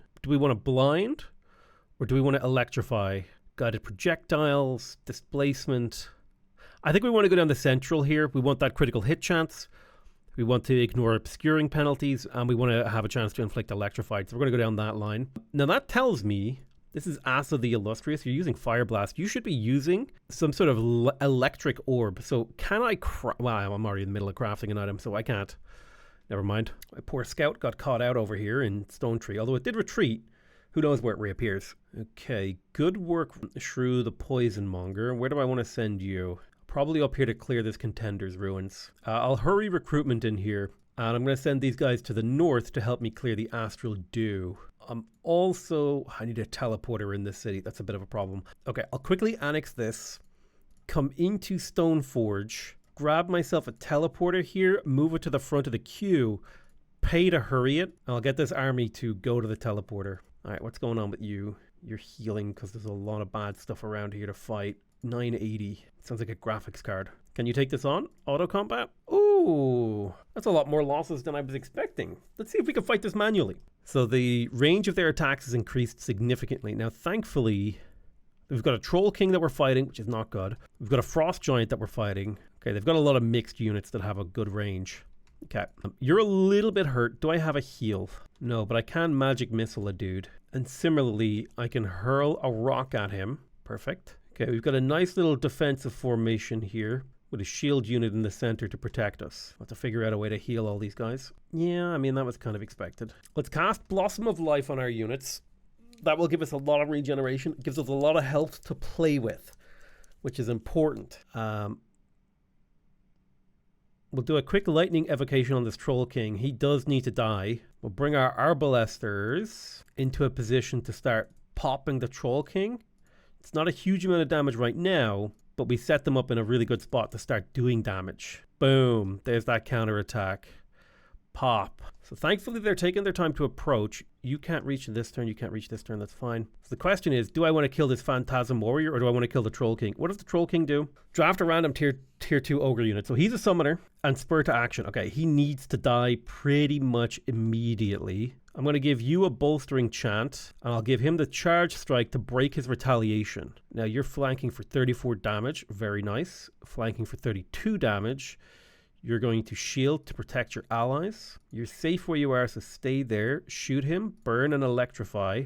90% chance of stunning. I think instead we just heavy charge him. So we should be able to kill him next turn. And I might drop myself another regeneration to keep my units all healthy. He's going to hit us a little bit, but we're fine. The regen is doing work. All right, let's drop a second Blossom of Life. We can hit our entire army. We're maxed out on regen. Kill this Troll King. All right, that's the biggest threat on the board is now dead. I'm going to retreat with you and magic missile. Who's our next threat? Probably the Frost Ogre is our biggest threat. And we don't have a lot of ways to address that threat is the problem. We'll do a big old stomp on this Phantasm Warrior. We failed the stun. That's okay. Yeah, the Frost Ogre, I think, has the most potential to disrupt me. But if we position carefully, they won't be able to get past our front line. And we also have huge regen. We're regenerating 30 health per turn on our units. So even if they get us with a lot of damage, we're tough. You know what I mean? And that makes their lives hard. Most important thing is to kill this Ice Troll because he can freeze us. Speaking of frozen, they froze us. Lightning Evocation would severely damage and weaken these guys. Kill this frozen guy. Boom. Oh, are you really fumbling here? I really need you to not fumble. All right, you're going to retreat around the corner here and try and get this kill. Come on. Okay, perfect. You got a 50-50 shot at killing this guy. You got a 100% shot. Damn, that was a graze. Okay, the graze is bad, but we are healing across our entire army. And we did kill another one of the threats. That's important to remember. We killed a threat. Let's use this defender to kill here. You are stunned, but you can throw a boulder at this guy with a flank. You can finish with a charge. You could blast this guy in the back with a bolt. You can eat a retaliation attack, which is fine because, again, you're going to get behind him. Bam. You missed. I really needed you to not miss. Okay, I think things are looking pretty good. We should get one more regen tick now. So now regen is gone, so we're up. Whatever health we have is what we're operating with. All right, so if we bolt you in the back, what's the stab chance? Okay, stab chance is 100%. We can break your retaliation. We can position you here to provide defense for these units, meaning they're a lot harder to kill. And we got a flank on this guy, and now my giant can do a stomp here. Bam, chance to stun, stunned, perfect. Okay, yeah, we beat them. Nothing they can do now. That's a wrap. 100% chance to hit him, small chance to crit. Why don't you lightning evoke to lower his defenses again? Charge him, get in there, do the damage. Give me the kill. Bam. Nailed it. All right, Wand of Blizzards, production. We nailed this victory. We're going to pop back into the outpost to heal up. These units are starting to level up. They're currently elite, which is the 3rd level up. We need to get them all the way to legend so they, A, they use up less upkeep, and B, they are more powerful. All right, we've got huge stacks of enemy units over here that we're going to have to fight our way through. And we are continuing to prospect, which I love. I love prospecting. Okay, sick. We got a 4 stack of clay units that we can send to replace some of the units on our front lines. Insularia. We want a teleporter. I will drop the teleporter on this gold mine. That's how little of a F I give. Palisade walls have been produced here. Let's grab the work camp. Nyson can do more production. It would be nice to get the mint, so we will do that, and then we'll go for the industry compound for a little bit more growth and stability in here. Giant's Repose is ready to grow. We don't necessarily need the Arcane Observatory and the Teleportation Circle, so I'm going to avoid doing that. I'm going to talk to Cialrad instead. And the Litherite Prism would be a great pickup here. We do have some different tomes in our affinity. If I look at my tomes, we have a Nature Tome, a half an Order Tome, and a Materium Tome. So if we were to pick up the Litherite Prism, we would get 10 city stability, 10 food, and 10 gold in all of our cities. That's actually pretty damn good. So we're going to buy that Litherite Prism. That is the second of the artifacts from the Crystalline Knowledge, the Eternal Crystalline Knowledge. Now we just need to save up for the Litherite Astrolabe. So what do we got here? We got a Litherite Orb. It's arc fire damage. Units summoned by this unit gain volatile summon. When it dies, it explodes. That's actually really cool. Shatter Blades inflicts volatile charge. It's a melee with a ranged attack. And the Great Bow, it's just a strong Great Bow. The Gold Seeker's Pickaxe has a combo. 60% chance of inflicted gilded. Damn, some of these are actually really cool. Crystal Crash is a damage debuff spell. Crystal Focus. Now this would make my support units a little bit stronger. I like that. So the Shard Lancer is a polearm. The Gemcaster is a battle mage. And the Simulacrum is kind of interesting too. I'm going to unlock the Needler. Slowly just upgrading these units. Because I want to play around with these new Litherite, right? So let's have a look, right? The Needler, it's like a crawling ball of crystals. It has crystal shots, so it does physical and it does arc fire damage, basically. Or no, it does something else. It does Litherite damage. Crystal Reflection. Non-melee attacks are reflected back at the attacker. So it isn't elemental. It's immune to bleed. Probably good at countering Materium units. Let's build the Arcane Observatory just for funsies. You know what I miss from games like Master and Magic? Being able to convert your gold into mana and your mana into gold. That was like an important part of managing your economy, was like shifting between the two. All right, orders required on a bunch of units. So you guys needed to take a teleporter where again? Where was I sending you? Yeah, just go start clearing out the waters. Okay, you took more damage than I was expecting. Okay, I'm hopeful that we can clear this stack without needing to manually fight it. Perfect. There's a camouflage ring. Thank you. I don't know if that's very good, so we'll just quickly disenchant that. We'll come back to the outpost. So then we'll clear out this NPC army, and then we'll go for the Fire Hearth Foundry itself. We're kind of setting up for a city here. And here we go. It's time to put the Flame Wall City under siege. Now, before we do that, do we want to unlock better sieging? What's the fortification like in here? 50 fortification is a lot. So I think we're going to go ahead and grab Siege Masters here. We can't afford siege specialization, which is an argument for waiting a turn before beginning the siege. And so that's exactly what I'm going to do. I'm going to wait a turn. So there's Compounding Defenses. It's a unit enchantment. We will get Cascading Command buff, Defend. Asa the Illustrious has leveled up. We're going to continue down this path here. This will give the ability to ignore obscuring. And I believe you actually reached level 8, so we could make you an Adept of Astral, but we don't have the 4 affinity that we need, which is sad. Let's make you an Adept of Materium, and we'll go for Maximized Magic. Province Claiming Pact with Cillian. Sure, silly boy. I don't know if we need these. Gaining a skill point in a hero is really good. I'll do that on my leader. And giving Chaotic Rebuke to Rockman Crush Stone is pretty good too. And Summon Animal will make him a better auto-resolver. So who needs the Renown? I'll give Arnabel the Renown. So we bought everything except for Warrior Re-Education, which is pretty good. Arnabel the Fierce is now Tier 2 Prospecting Governor. Very nice. Mindskip Stability. Awesome. We shall let the turn end. Now I'm kind of hoping that they attack us here, so we can smash them. Oh yeah, they're gearing up for an attack. Oh, make my day, buddy. Make my goddamn day. So we're going up against 4 heroes, extremely high tier units. They do have a Spelljammer, which is a problem, but we've exalted legend units and extremely highly leveled heroes. Now, if I auto-combat this, I expect to win. The length that it's taking tells me it's a devastating victory. So we're going to go ahead and fight that manually because I believe I can get a better outcome. Now, we're fighting in the foothills of a city. So, analyzing the power level of the enemy army, there's a lot of power over here on the right side, okay? You've got Soothers, so there's going to be a lot of healing pumping out. You've got multiple heroes. So, what might be good for me to do is to try to hit these guys with a Tremor to slow them while we fight on the left side. So, I might just gear up for a big fight on the left side, where the scariest things they have is a tyrant knight and their faction leader. If we can win this left side, we'll be able to do a defeat in detail and beat our enemies on the field of battle without taking significant losses, in my opinion. So I think that's what we're going to do. We're going to look for a defeat in detail on the left side of this battlefield while we potentially use Arnable the Fierce as a distraction force on the right. Let me think about this. Okay, I'm having an idea. What if we created a battle nugget? And what I mean by that is a group of units whose job it is to just hold for as long as possible while the rest of our units break left. So using these 3 units in constant defense modes, hitting taunts and stuff like that, with all just doing reinforced defense modes, making each other incredibly resilient to damage.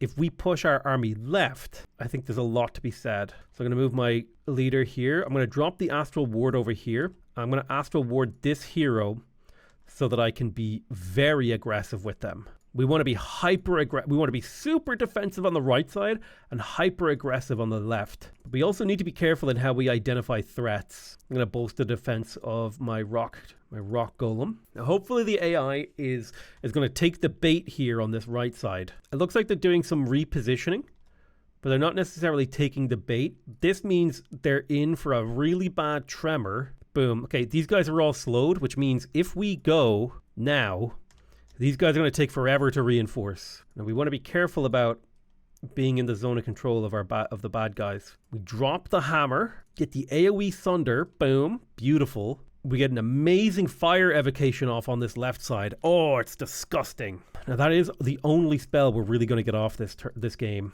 Take a shot at these guys. Okay, we shot our own guy in the back, which never feels good. Shoot him. Miss. That happens. Come on, give me a few kills here. And by kills, I mean just like give me a little bit of damage on these guys so they can't just heal them back. What are you, a zombie? It sounded like I was asking that in like a very like, what are you, a zombie? In like a kind of hysterically absurdist, like, what are you telling me, you're a zombie? I'll take that shot. Okay, no damage. Break left. Push where the enemy is weak.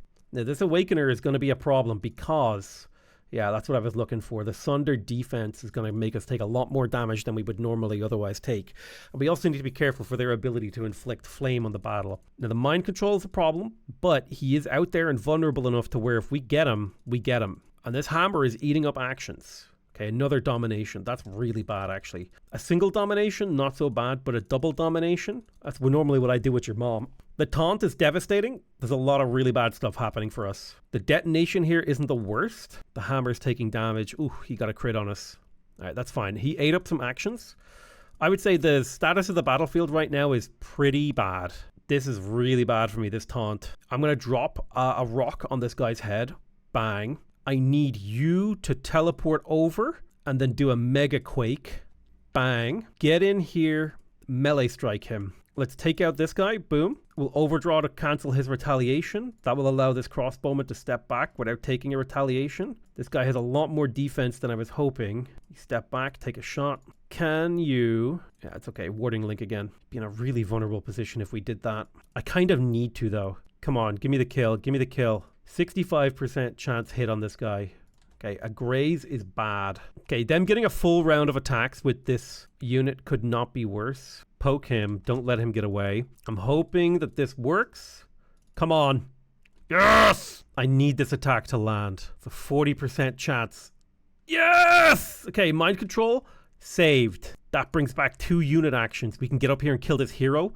And now we're going to start getting cascading morale penalties to our enemies. Now the morale is still pretty high. We need to protect this flank from that tyrant knight. So that's good. Okay, that was a big turnaround. Killing those 2 mind controllers. That was a big turnaround. If we take a look at the current combat overview, we have taken 0 losses and killed two of the most dangerous units, right? These guys that mind control, as well as a hero and a tier 1 unit. Now, there's a few summons still floating around. However, several of the summons are actually already dead.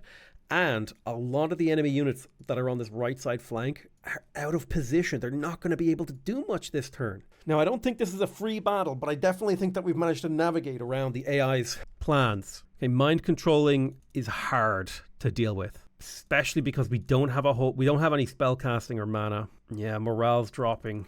This hero's in bad shape. We might try to heal him maybe. This hero's in really bad shape. Fuck, okay, that was not expected. Our morale is bad now, and we're going to need to deal with that. I need this hero to live. Can you kill this zealot with a back shot? Can you kill this zealot? Okay, that's big. Overdraw on the tyrant. 75% on the overdraw? Give me it. All right, where do we need heals? Let's pull you back. Drop the bolstered defense on this guy. Blocked from healing. Okay, at least he has the high bolstered defense. I need to get him out of there. All right, we can kill this Tyrant Knight, and I think we should. Bang. So that's a Tyrant Knight dealt with. Let's have a look at the shape of the battle right now. So we've lost a Tier 3 Stone Spirit and Gerika the Talented. Things are still pretty gnarly. We can get the Stone Spirit back, but it's just going to come... Now remember, we have a second battle to fight after this one because they're going to come at us again. So it's not enough to win this. We need to win this convincingly. I don't want to overdraw my own dude. And therein lies part of the problem. We really need to kill him. We need to kill a lot of stuff. Get this kill. What are we looking at in terms of enemy morale? Enemy morale is in bad shape. Our morale is in really, actually, surprisingly good shape. I'm going to get you to heal yourself. It's only 16 health, but it helps. But this gets my defender in. I'm going to pull you back real far. And you're now defended. What are we looking at summon-wise? I got a lot of decaying zombie summons and some spiders. Let's set up for a next turn attack. You're there. We can start popping their leader for damage. Good hits, good hits. Still got this Anvil Guard. The Pyre Templar is terrifying. It can do crazy damage. So let's get up in his face in a defensive mode. So he has to take damage. He either attacks a defending unit or takes a retaliation attack and only gets a relatively weak attack on another unit. Basically what you want to do to win battles in Age of Wonders 4 is to give your opponent bad choices. Don't give them... It's like a puzzle game, you know what I mean? Ooh, that was interesting that they decided to go for my stone guy. It's fine that he's dead. He's not a particularly important part of our army long term. Now, these AoE attacks are devastating. I need to figure out where they're coming from because that's the third time they've done it. And it's the Awakener here. Yeah, the Awakener's ability is on way too low of a cooldown for me to leave him alive now any longer. Let's say I went in here and attacked this Awakener. Can I get a kill on him? Taunt that zombie. That'll put you into a shield wall. Are you decaying? You're condemned. You are decaying. Frustrating. Can heal you. Okay, can I get this Awakener? Right, let's double overdraw crossbow shot this Templar. You can't quite get that kill. That's fine. Right, that's a tier 4 unit dead. So you can stand there. You can stand here. I'm trying to think if I can get enough power on them. One, Awakener needs to go down. Come on. Just a little bit more. All right, he's down. We got the Awakener. That was a critical opponent to kill. You're decaying. You're waiting for potential better times where you can be healed. You can overdraw this guy. No crit. That sucks. But you can pull back and get that kill. Hopefully inflicting some fleeing. Yeah, we got issues. 40% chance. That's a hell of a shot right there. This guy can tank a lot of damage. He's going to bolster some defense. That's good, good, good, good, good, good, good. You come forward 60%. Really needed that to hit. Come over here. Provide the bolstered defense. The question is, do I use this Anvil Guard to control the chaplain? Or do I use him to control the hero? I think he's in a better position if he's on the hero to follow up and try to get useful kills on this side of the battlefield. Right, these guys are close to broken. We just need a little bit more. I mean, I know it looks like we're doing great here, but so many of my units are close to death. So many of my critical units as well. And I need to keep my units alive so that I can cast a regeneration spell on them at the start of the next battle. Remember, I am not fighting one battle here. I'm fighting 2 battles, and I need to be ready for that. Now, thankfully, they're going to spend a lot of time buffing, but they're still going to get attacks off, and they're awakening each other. Like, that guy took bad damage right there. That's what I'm talking about. Like, devastating. And they're focus firing, too, because they know they need to get kills. Now, how did they get that AoE damage down? Where did that come from? They did, like, a AoE condemn ability. Might have been a spell, actually. Okay, we lost 2 Arbalesters. I think that was a worthwhile trade, though. We can overdraw you. Get that kill. Boom. That's a kill right there. You are going to summon a tier 3 animal. We need kills. I wish I knew where that AoE condemn ability was coming from. I think it's a spell. Okay, you're too weak to continue fighting, I think. 25% chance to get a kill. I'll take that. We lowered their morale again. Now, are you a melee mage? You are not a melee mage, so if we get a unit in your zone of control, the problem is this Anvil Guard. Losing units right now is not an acceptable outcome.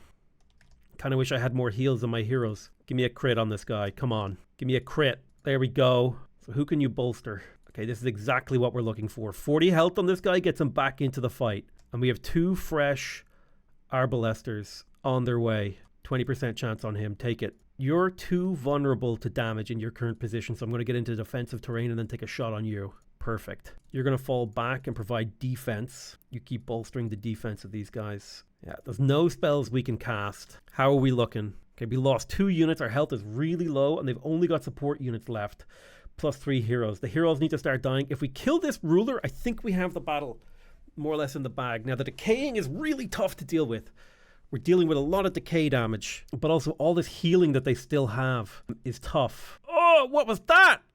Jesus. Okay, we lost a summon. That's okay. I guess he has fire evocation. I think I stacked my units too close together, maybe. Okay, that was a pretty bad turn, but it could have been a lot worse. I want you to strengthen this guy, and I want you to strengthen this guy, and then I want you to give him a big heal. We can overdraw him and overdraw him. That's a kill. Okay, enemy leader is down. And my Giant King is a terrifying force because he can just smash the rock on these nerds. Now, they still have to deal with my Giant King, right?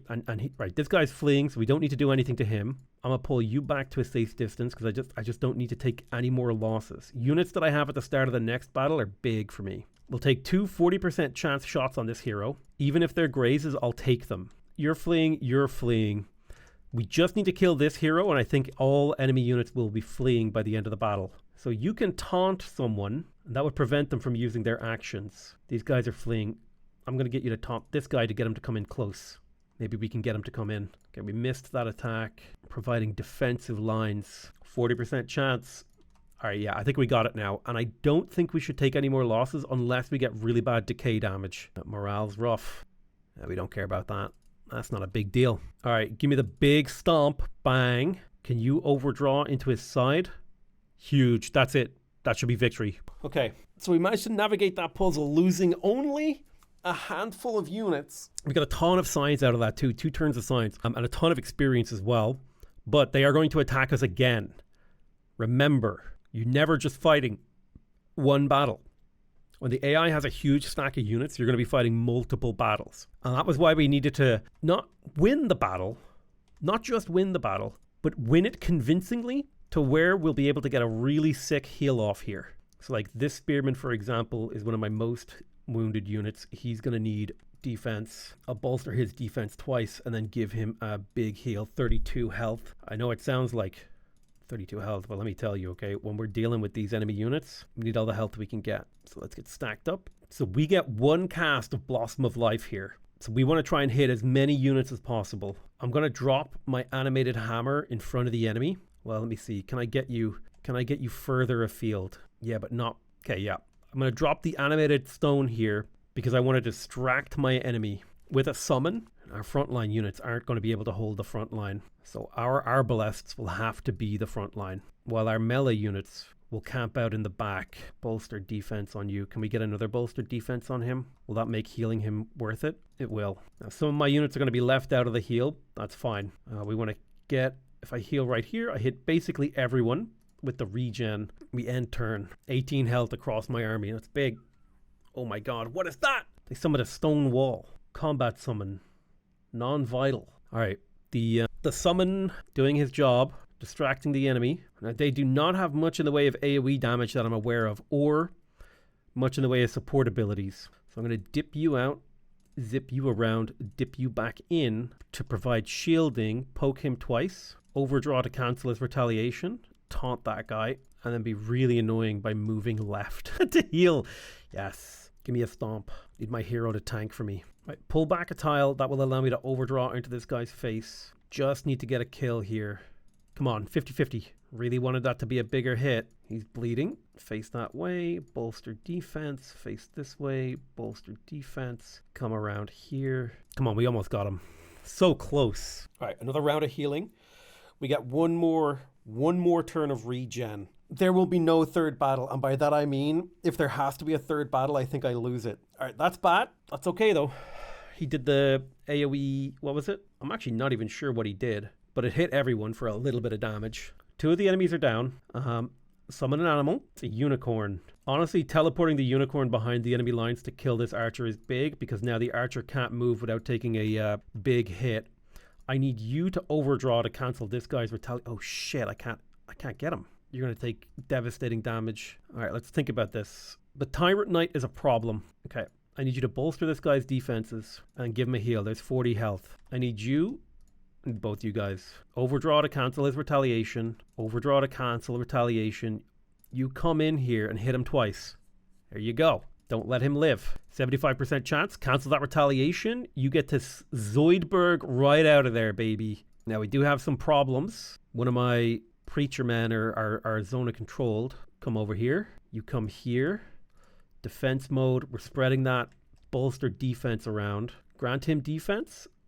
Then pump his health up. What do we got? We got a spearman here. All right, that's beautiful. Just get him. Now, look at that. That is a hell of a fight that we've just taken here. We're turning things around. Last tick of regeneration on our units. Now, I don't understand what it is that he does. Area damage cascade. Okay, so he's hitting my entire army stack because we're all grouped up. And now they're distracted by the unicorn. Easiest fight of my life, bro. Easiest fight of my life. All right, enemy summons are dropping off the battlefield, and now things should look a lot better for us. Get this kill. Our morale should be good. Their morale should be trash. Unfortunately, my leader got frozen. I do think overdraws. We need to think about who we're going to try and kill. Kill that archer. That's what we need from you. Perfect. Good job, Unicorn. You did your job. We need to kill this hero, I think, because he has that cascade damage. So that's him dealt with. Enemy morale should be in the gutter. This is just a regular old halberdier. 60% chance. Okay, we take those. 60%. There we go. Boom. You step forward one more tile. Taunt this guy. Fall back. Point this way. Defense mode. Now, this is what you call a near perfect execution of a battle plan. Every single risk we took paid off. Every single maneuver we did, we maximized the total amount of health and defense that we had. We maximized the total amount of healing. We minimized the number of useful actions our enemies could take. But if I had a few less units, this would have been a much harder battle. If I'd lost like one or two more of these arbalesters. Yeah, let's get this kill. Drop the rock on this fool. Bring my pikeman up here. He should do extra damage because it's the cavalry. 60% chance is quite low. 90%.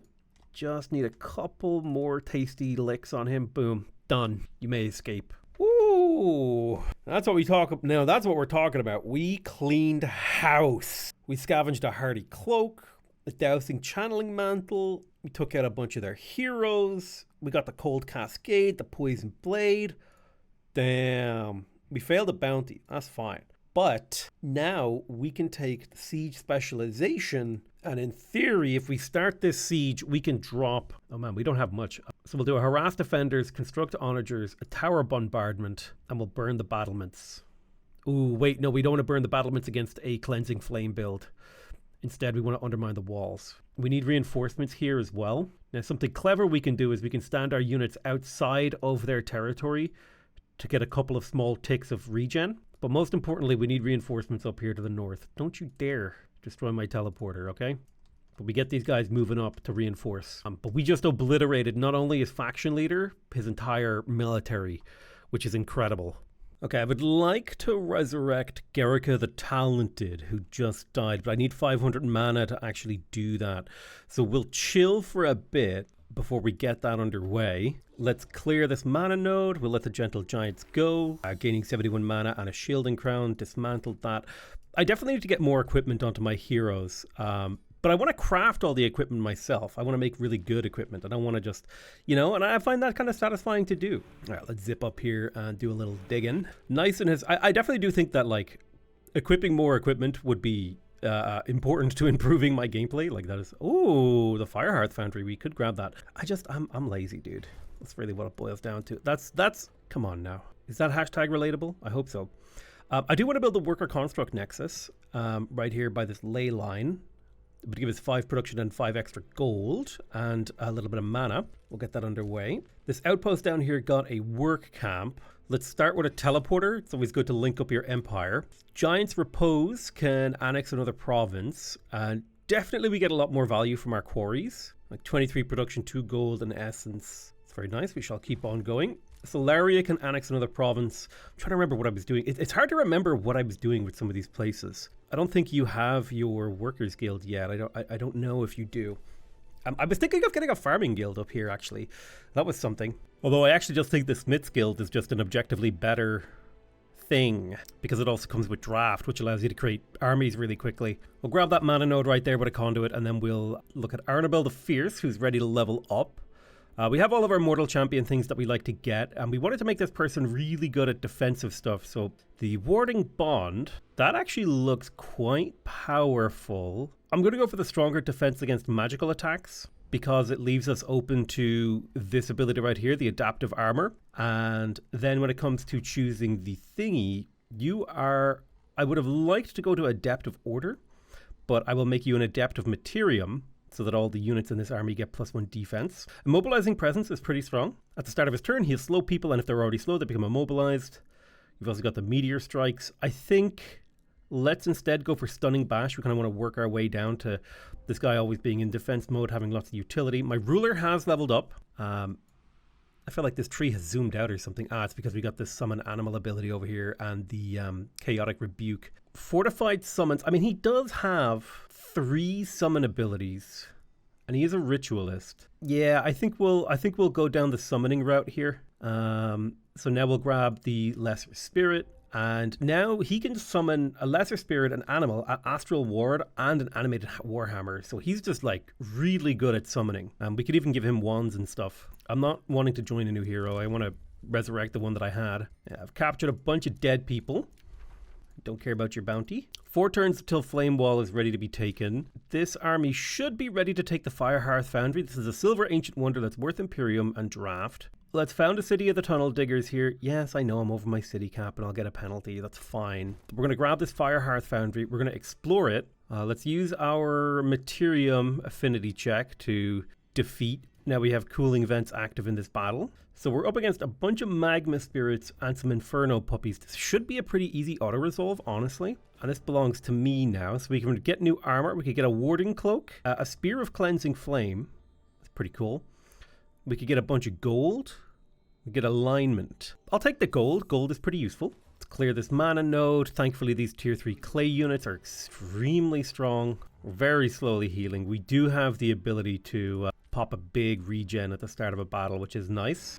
All right, keep prospecting. Oh, a Ring of Regeneration. We will be taking that. The Firehearth Foundry is taken. This city will always be inherently limited unless it'll be inherently limited by space, basically, is what I'm trying to say. Unless we can get it connected to this outside thing. But that's life. Sometimes your cities just have to be restricted. And so there's Cascading Command Defend. So we could get Leyline Focus, Awakened Tools. Awakened Tools is pretty good. 20 production and 20 draft. Leyline Focus would make my support and Battle Mage units a lot stronger. Crushing Earth is great for just popping an enemy unit. So we'll grab that. Nyson has grown. I'm trying to save up mana. I don't think we necessarily need to build a Spelljammer. I'm going to start recruiting some more clay units. I like recruiting them in stacks of 4 so they can operate as assistants. Copper Spire's ready to annex another tile. Oh boy. Let's get that gold mine over here. Look at that. 20 gold, 5 mana. Plus if we clear that, we will eventually get around to clearing that Pearl Reef. We finished the Brutal Halberd. I don't remember who this was for. Is it for the person who died? I think it was. So let me check my heroes here. You're wearing the Shielding Plate. This was forged by me. Chest Plate of Vitality. Bolstering Regeneration would be sick if we could get that on more units. Yeah, let's start crafting some plate armor. We're going to need like 5 copies of plate armor. So I'm going to go with Torso. I'm going to make this nice golden army. I think we definitely want the Rune of Protection because it means we're immune to bleed. I would like the +5 hit points and the +1 resistance. And then I think I might go for Bolstering Defense. And then this is going to be the ultimate armor. So I'll call this, I have to give it like a really cool name. So let's try to come up with like a name for this. So like hit points, that feels like hearty, right? A hearty inscribed, because it's got a rune in it, and it's a chest plate. We'll call it gem plate. A hearty inscribed, resistant. Oh, I can't give it. We'll call it hearty inscribed gem plate. Bolstering inscribed gem plate. I think that captures the bolstering defense, the rune of protection, and the fact that it is a defensive item. So it's going to take 4 turns. We're going to try and craft that for a bunch of our heroes. We're going to craft a few of those. We can set production in Gneissen. Grab that Beacon of Valor. Let me have a look at my arsenal here. I'll go primary weapons. Actually, let me go with torsos here. So I'll disenchant the Hardy Cloak. This tier 4 thing is actually crazy, and we should not. It's got double runes of protection on it, which is kind of sick, so we won't want to delete that. The Adept Channeling Cloak is worth keeping, I think, too. Nah, we'll disenchant that. It is worth a lot to disenchant. Yeah, disenchant. We'll disenchant that. The plate will disenchant as well, and the Cloak of Starblade. So we disenchant all of this so that we have more materials that we can feed into the forge. I wish I could, like, burn these materials to speed up the forge, too. We're going to keep the item forge just churning out items for us. It's probably more efficient for us to make smaller, weaker items, but it's fine. All right, we want to clear out this iron deposit, so we'll come down here and we'll auto-combat these guys. Should be an easy win. Yep, perfect. Some of the units leveled up. We also got a Wand of Healing. That is actually a worthwhile keep here. Let me give you a Wand of Healing. I'll give you a Ring of Regeneration, basic helmet, enchanted greaves. Just kind of make you a little stronger. Now we want to go up because there's a couple of things around here that we want to clear, like this. I lost an Arbalest. Don't care about that. Found a Frost Great Axe. It's a tier 2. Disenchant that bad boy. We want to clear the Silver Tongue Fruit because that's going to open up some options for us. Stoneforge is ready to annex another tile. And I think we agreed that this was going to be a research base. Why are you so unhappy? We have many things making you unhappy. I see. Okay, the bathhouse being finished. We just finished it. Now, the Seafarers Guild would be cool, but I would much prefer to make this into a research base, I think. So we're going to start working on the academy all the way up to the Scholars Guild. That will turn this into like an omega research base. I will also like to, I'll recruit another stack of Arbalesters because I just need stacks of units running around out here doing damage to kill stuff and defend this town. I see a focus crystal over here that we could capture, so we'll get to work on that. Yes, prospect for me, dig up things, leather armor, disenchant, boom. Copper Spire got its Beacon of Valor. We definitely want a teleporter down here, and I'm willing to put it down on top of this conduit. The worker nexus would be great, but what I want this place to do is to just produce merchandise for now, and then we are going to start the production of 2 clay defenders, and just so we have stacks of these 4 guys running around doing their job. Shrew the Poison Monger has leveled up, and we will go for, I would love to do an Adept of Nature, but I think I have to do an Adept of Materium, and we will take Swift Restoration as well as Master of Healing. So Shrew the Poison Monger's units will heal a lot faster on the world map. I'm saving up to re-recruit or resurrect my unit rather than do anything else. I would love to build a Wizard Tower, but I don't think I can afford it, so I'm just going to cube a bunch of merchandise. Litharine Needlers are kind of expensive, so I don't want to recruit them, even though they are really cool. We'll queue up more of those clay units because they are quite good. We found the Giant's Grave. Ooh, very cool. The good news is the Rune Stele actually also creates new things for me to explore with my little mountain guys, which is kind of exciting, honestly. Yeah, what kind of specialization do I want to give this town? It should probably still be the good kind, the Masonic Hall kind. Especially because there's a Dark Lair here that gives you mana from quarries, and then there is a Contender's Ruin here, which gives you knowledge per quarry. So, I mean, that alone tells me that this should be a quarry town. Even though we have the Rainbow Rapids, I don't think it needs to be that way. This counts as a quarry. I think I might start building my quarry zone. I think a Dungeoneering Conclave underground is nice. Alongside the... Where is it? The Clay Forge will keep you busy. We want the vendor, we want the town hall, we want the market. We'll get all those underway. A Masonic Hall would actually be good too because it'll let us build some of these buildings faster. So put that to the top of the queue. All right, my stack of clay units. They're a little bit out of position. So let me take these Exalted guys out. I'm going to force march my clay units to get to my faction leader, as I think that will make them overall just stronger. These guys have a lot better potential than the units that were in this army originally. We want to go clear the Silver Tongue Fruit. It's a Fire Giant, a Storm Giant, and a bunch of Trolls and stuff, so we should be able to auto-combat through that. No downsides, perfect. Warding Protector. This is a tier 3 shield. Has basic shield wall, but also it is warded. I'm going to go ahead and disenchant that bad boy, because that's what I like to do. I like to disenchant. I would love to set up a city over here because of this Astral Dew. At the very least, what I will probably do is set up an outpost on the Astral Dew. So we'll make our way over that way. All right, you are going to make a road through here. Now, what do we got? This mana node. Let's go clear that. It should be pretty easy. Little to no damage taken. We get a little bit of mana. Oh, we got a mantle. We shall disenchant that. I'll build an outpost here. I'll put a teleporter there. Sort of connect up my empire a little bit. project my power. Let's manually fight this battle against the Krakens again. So now that I understand how this tentacle vortex ability works, we want to keep ourselves a little bit better spaced. So if you step over here, okay, that is the battle line I need to draw. So let me double check this. So if you can get to here, that means I can position a troop here, here, that's fine. And if you can get to here, that means I can position troops here and here like so. End our turn. We've got a big line of them. Let's drop a seismic shock on these guys. In particular, we want the Krakens to be slowed so they can still get us with their vortex, which we don't want. What's the furthest you can reach out this way? You can't reach us here. Shoot the weaker guy. Get them all to push left so that we can isolate the Bone Wyvern. Oh, he pulled us. Oof, that's painful. Now, the good news is we just need to be outside of this circle.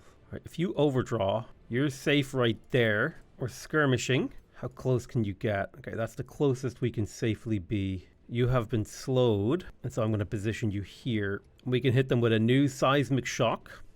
A for damage and B for the slow. Teleported. That's fine. Well, let's cancel his retaliation. Big damage on him. Cancel his retaliation if we can. Step back and shoot. Step back and shoot. Now, I don't want to give him an efficient vortex. You should step back a tile. Perfect. Oh, no. His slow ran out. Damn it. I didn't think about that. That's okay, though. Overdraw. Come forward 2 tiles. If you overdraw this guy, that's 3 units all in the same area, which is not good. Catch 3 right here, so I need to avoid being inside that circle. Weirdly enough, stepping 1 tile this way is the best move for you. No, he got immobilized. Damn it. All right, let's see what we can do. Okay, that could have been a lot worse. Overdraw. Overdraw. Kill. You have to defend, unfortunately, because there's nothing you can do. Okay, hoping for fumbles. Huge fumbles happening. Cancel retaliation, getting those bleeds in. You can step. We go this far back, they will have only 1 attack on you. He's got 3 stacks of bleed. Unfortunately, you have to defend. The Greys! The Greys! Oh my god, the Greys is huge. Oh, the morale is being broken. They're bleeding. Pull of the deep. That's tough. Get him. Don't let him live. Come on. What's his morale like? It's bad. Flank him. Yeah, break him! Come on! Oh, his morale is so low. Rip. We were so close to winning. Considering it was a bunch of tier 1 units. I mean, what else were we going to be able to do? His immobilization attack is just too strong. Feels bad, man. Considering it was a bunch of crappy tier 1 arbalesters doing that, that's fine. Alright, we got access to Crushing Earth now, so it's a damage debuff spell. It has a chance to stun. Linked Mines, Stone Skin, Summon Nymph. I think I would prefer Linked Mines because it would make my people immune to flanking and distraction when they're standing next to a construct or another unit with Linked Mines, so we'll go for that. Strong Wall has been founded. Let's grab the Firehearth Foundry. Now, we are taking a huge penalty to our incomes until we get another expanded governance point, which is unfortunate. Nyson, what are you producing? Nothing. Just continue to produce merchandise for me, please. We got Silver Tongue Fruit. That's going to add blight damage, blight resistance, and manipulating enemies to our infusions. We would like the Imperial Essence because that's 15 Imperium income. So if we could find Haste Berries and Rainbow Clover, that'd be nice. And we got a new Empire Development skill. We got to hold on to it. Training Camp is leaving in a turn. I think we bought everything we need from this guy. We can create new bounties. I don't plan on creating new bounties. And a province is being pillaged. Yeah, we're in the process. I mean, we were trying to deal with this. Strong Wall needs production. I definitely feel like starting off with a Temple of Fertility is actually a pretty decent idea. It just gets that city curving upwards in terms of population really fast. Okay, Trader of Talents has departed. You're approached by your hero, Shrew the Poisonmonger. So right now they're an Imperialist. Being a challenger, win a combat against stronger armies, or being a defender, win a battle in friendly territory on your governed city. Yeah, I mean, sure, let's make you a defender. I've got a stack of Arbalists here. I'm going to send them down to help out Stoneforge. Yes, keep on digging up. Heavy Armor Greaves, Disenchant. Boosh, 1 more turn on the Disenchanting. This outpost here needs Palisade Walls. Hoping for an easy auto combat, no losses. Amazing. We got the Retributive Spark Caller. That's kind of cool. Disenchant. I only want the super equipment. But there's some more focus crystals here. 1 more turn until we can break Flame Wall. We continue to prospect everywhere that we can. And we're constantly building new armies. churning out new armies, one might say. Yes, we should definitely cast Compounding Defense, so I'm going to start casting that one. This will make my armies a lot more expensive to maintain, but it means they're a lot stronger too. All right, let's kill this with an auto-resolve. Easy. I will build an outpost on the Astral Dew. It's worth a little bit of mana and world map casting point. Well, do we want to build on the Astral Dew or on... Yeah, I think we'll build on the Astral Dew. That's fine. Pull you back to get 1 turn of healing inside our borders. Let's go ahead and begin the assault, hoping that this should be an easy auto combat. If we lose a significant portion of our army, we will probably fight it manually. This is too much to lose, in my opinion. I believe I could get a much better outcome. All right, so all the effects that we have here are going to unfold. A lot of their catapult towers have been damaged or destroyed. The enemies have a Spelljammer. They have the Flame Herald. We have a Caltrop Stash and the Beacons of Valor. So all defending units have Rally and Resurgence. So enemy morale is going to be hard to break. I'm going to position Rockman Crushstone forward. I want to choose my target carefully. If I were to drop the rock on these guys, we could do a lot here. What are you? A fleshling? That's fine. Take a shot at that fleshling. Charge up the defense of our faction leader. We're going to group everyone up in the center, as I believe this is how we're going to get the most efficient heal off. I'm going to drop the rock right here to kill the fleshling and the wall and damage this guy with a bleed. Most of my units will now go into a defense mode. We have the mana in the bank to cast a big AoE heal. We definitely need to take out Nikareth. Now the independents are moving, doing their abilities. Remember, we are fighting 2 separate people. Oh, my faction leader was stunned here. That's actually pretty bad. Oof. That would be devastating if we lost him. You're stunned and steadfast. Why can't you be affected by this? Because you don't have bolstering defense. Okay, that actually tells me I need to restart this battle. I made a huge error on the first turn. I can't let my hero get killed on the first turn.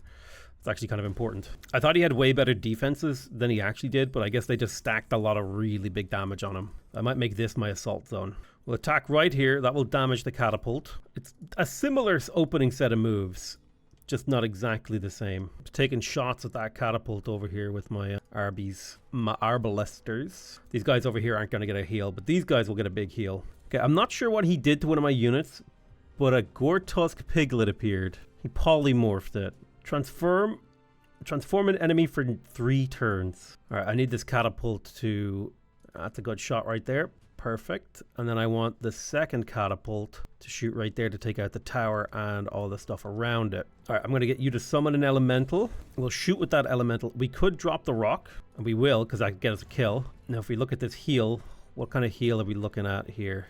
Do a little frontline shuffle. Get a heal on all of these units. You have been blinded, which hurts. That's okay, though. You still got a chance to hit. Telling me there's a chance. You're just going to wait because you're a piglet. I don't want you to get killed. Taunt that fleshling. 25% chance of a kill. Come on. Go get him. Go get him. Yeah. You left yourself really vulnerable, but yeah. I think something died. Oof. It's a lot of burning. Well, this battle's going really poorly for me, I gotta say. My morale is dipping. I don't know where all the blind is coming from, but it's extremely annoying. I definitely don't have enough healing in my armies. That's something I'm feeling the lack of right now. On 55% chance. All right, we got that one down. Overdraw. Defend. We could summon an animal. I think I would like to summon the weapon behind. He slipped away. That's okay.